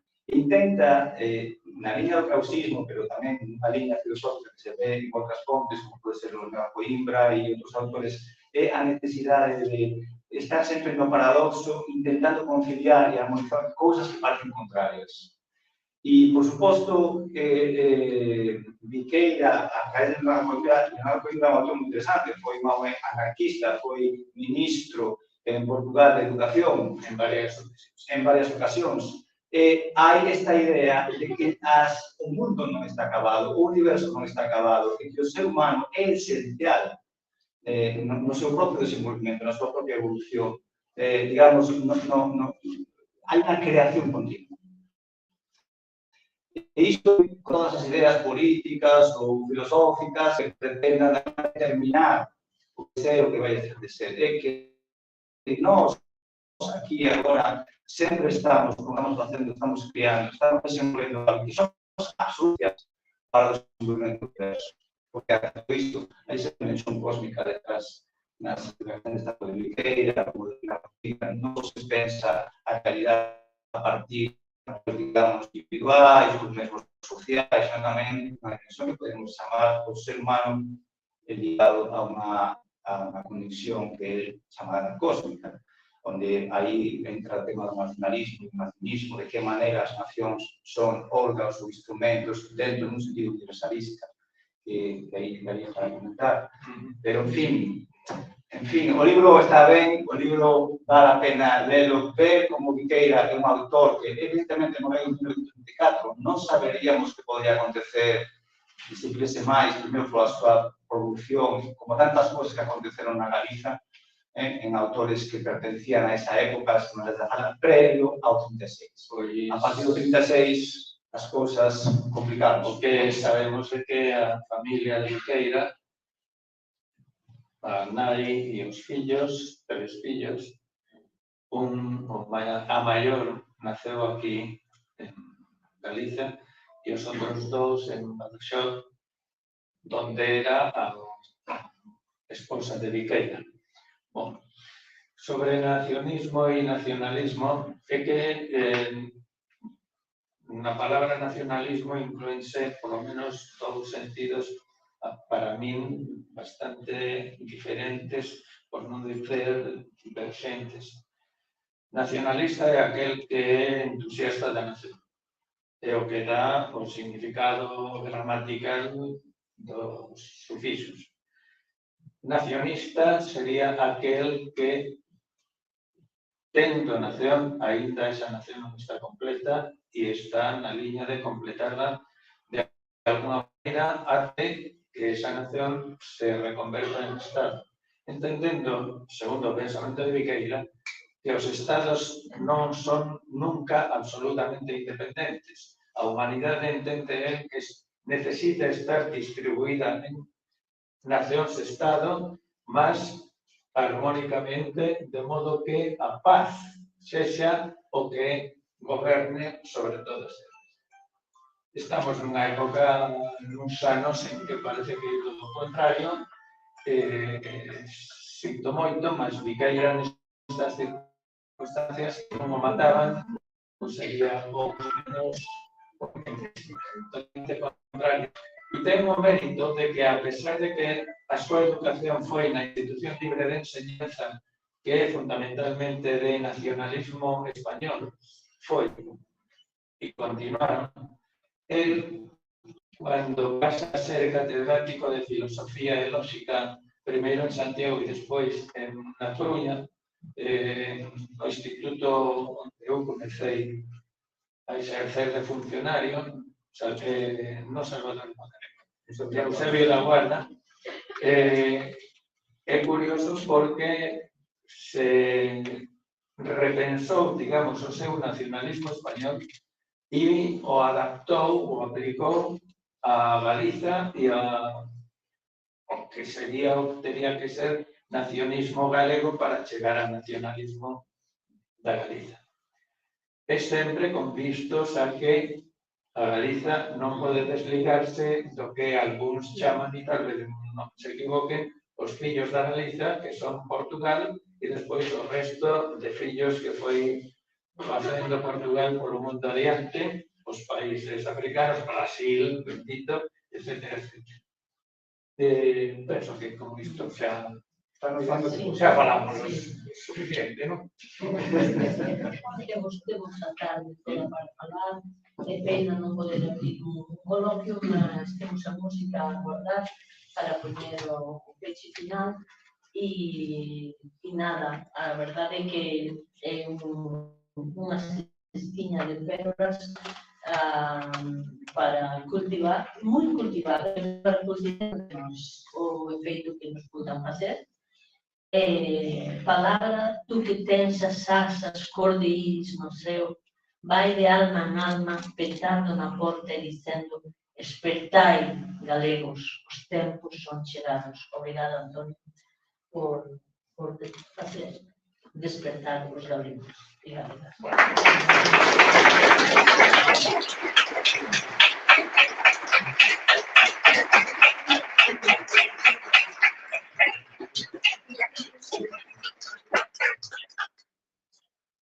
César Morán e despois César Morán e despois o jantar. Conste que o que vai facer César eu non lo ensinei, Por iso parabéns. A verdade é que Antonio me ensinou non só cousas dentro da aula, sino depois por todo moito depois. Además, hai algo que como é? As crianzas non aprenden por imitación, non aprenden por que lle queren. E moitas veces é iso, é aprender vendo o que outros fan. É así, vou cantar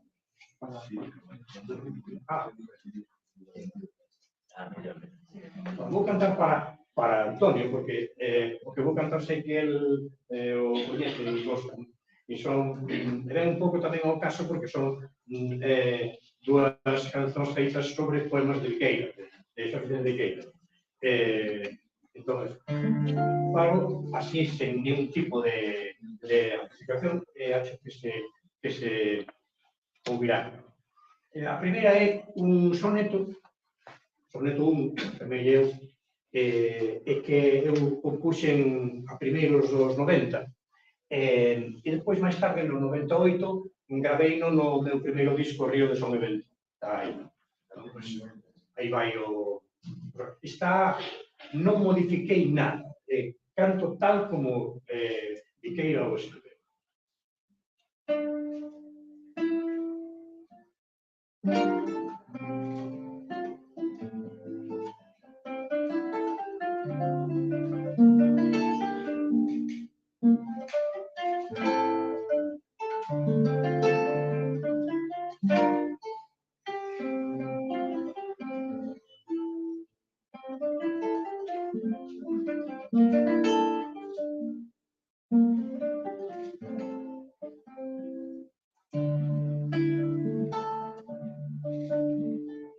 Para un país longínquo e misterioso,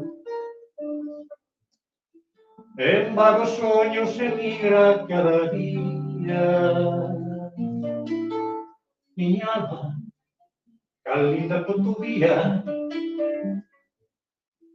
buscando o céu en tempo deleitoso, lixeira vai voar do cobiço o show, o curuncho, tudo bem, e non gustaría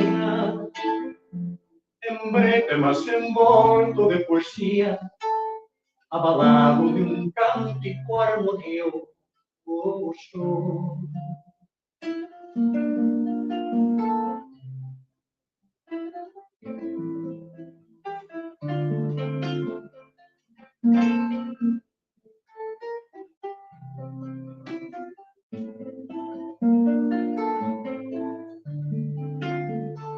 Sabes de onde queda a miña amada?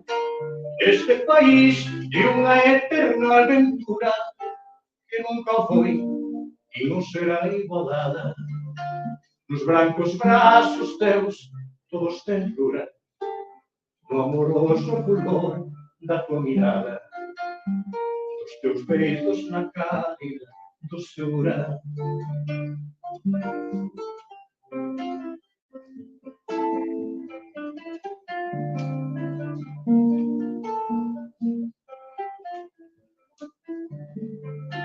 Nos brancos brazos teus todos ternura, no amoroso fulgor da tua mirada, dos teus beijos na cálida doçura.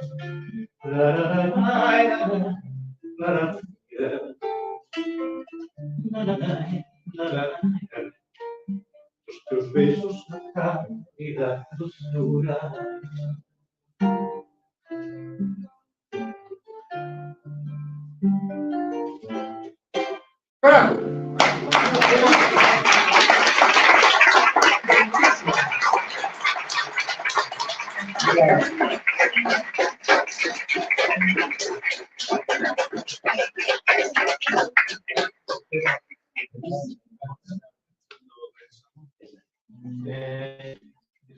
Non sei se foi posta expresamente por Viqueira cando naceu o seu fillo Jacinto, que despois tivo que migrar, escapar a México, e onde morreu non hai moito, con 92 anos. Eu quería acrescentar que, efectivamente, eu compuse a canción sobre este poema de Viqueira, sobre esta novela de Viqueira, Cantar de Ver, pois tamén na mesma época que este outro soneto, mas un día Antonio díxome: queres ir pasear a Vixoi? Fomos a Vixoi porque estaba o fillo, Xacinto, que morrería un ano ou tal vez dous como máximo depois. Sí. Por aí sería. Estaba magníficamente ben, tiña xa 90 Estaría 90 anos, e ainda conducía por México, Distrito Federal. Continuou dando aulas na universidade. El contounos que, cando me escoitou a música que puxera para este poema, que o seu pai fixera unha música que eu ainda non sei como é esa música. Sí, está publicada. Pois decía que lle recordaba que sí que tiña unhas carencias así. Eu foi a miña maneira como...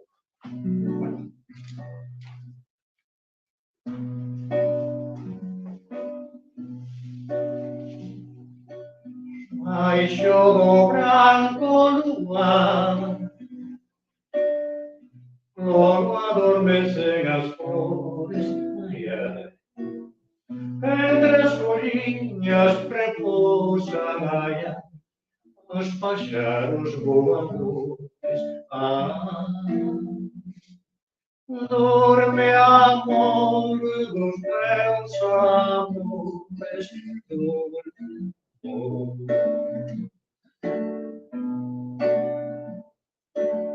Nas colas dos abeneiros, soleiro devagarinho vai dizendo a cantiga para te arrolar o ventinho. Dorme, dorme, meu menino, dorme.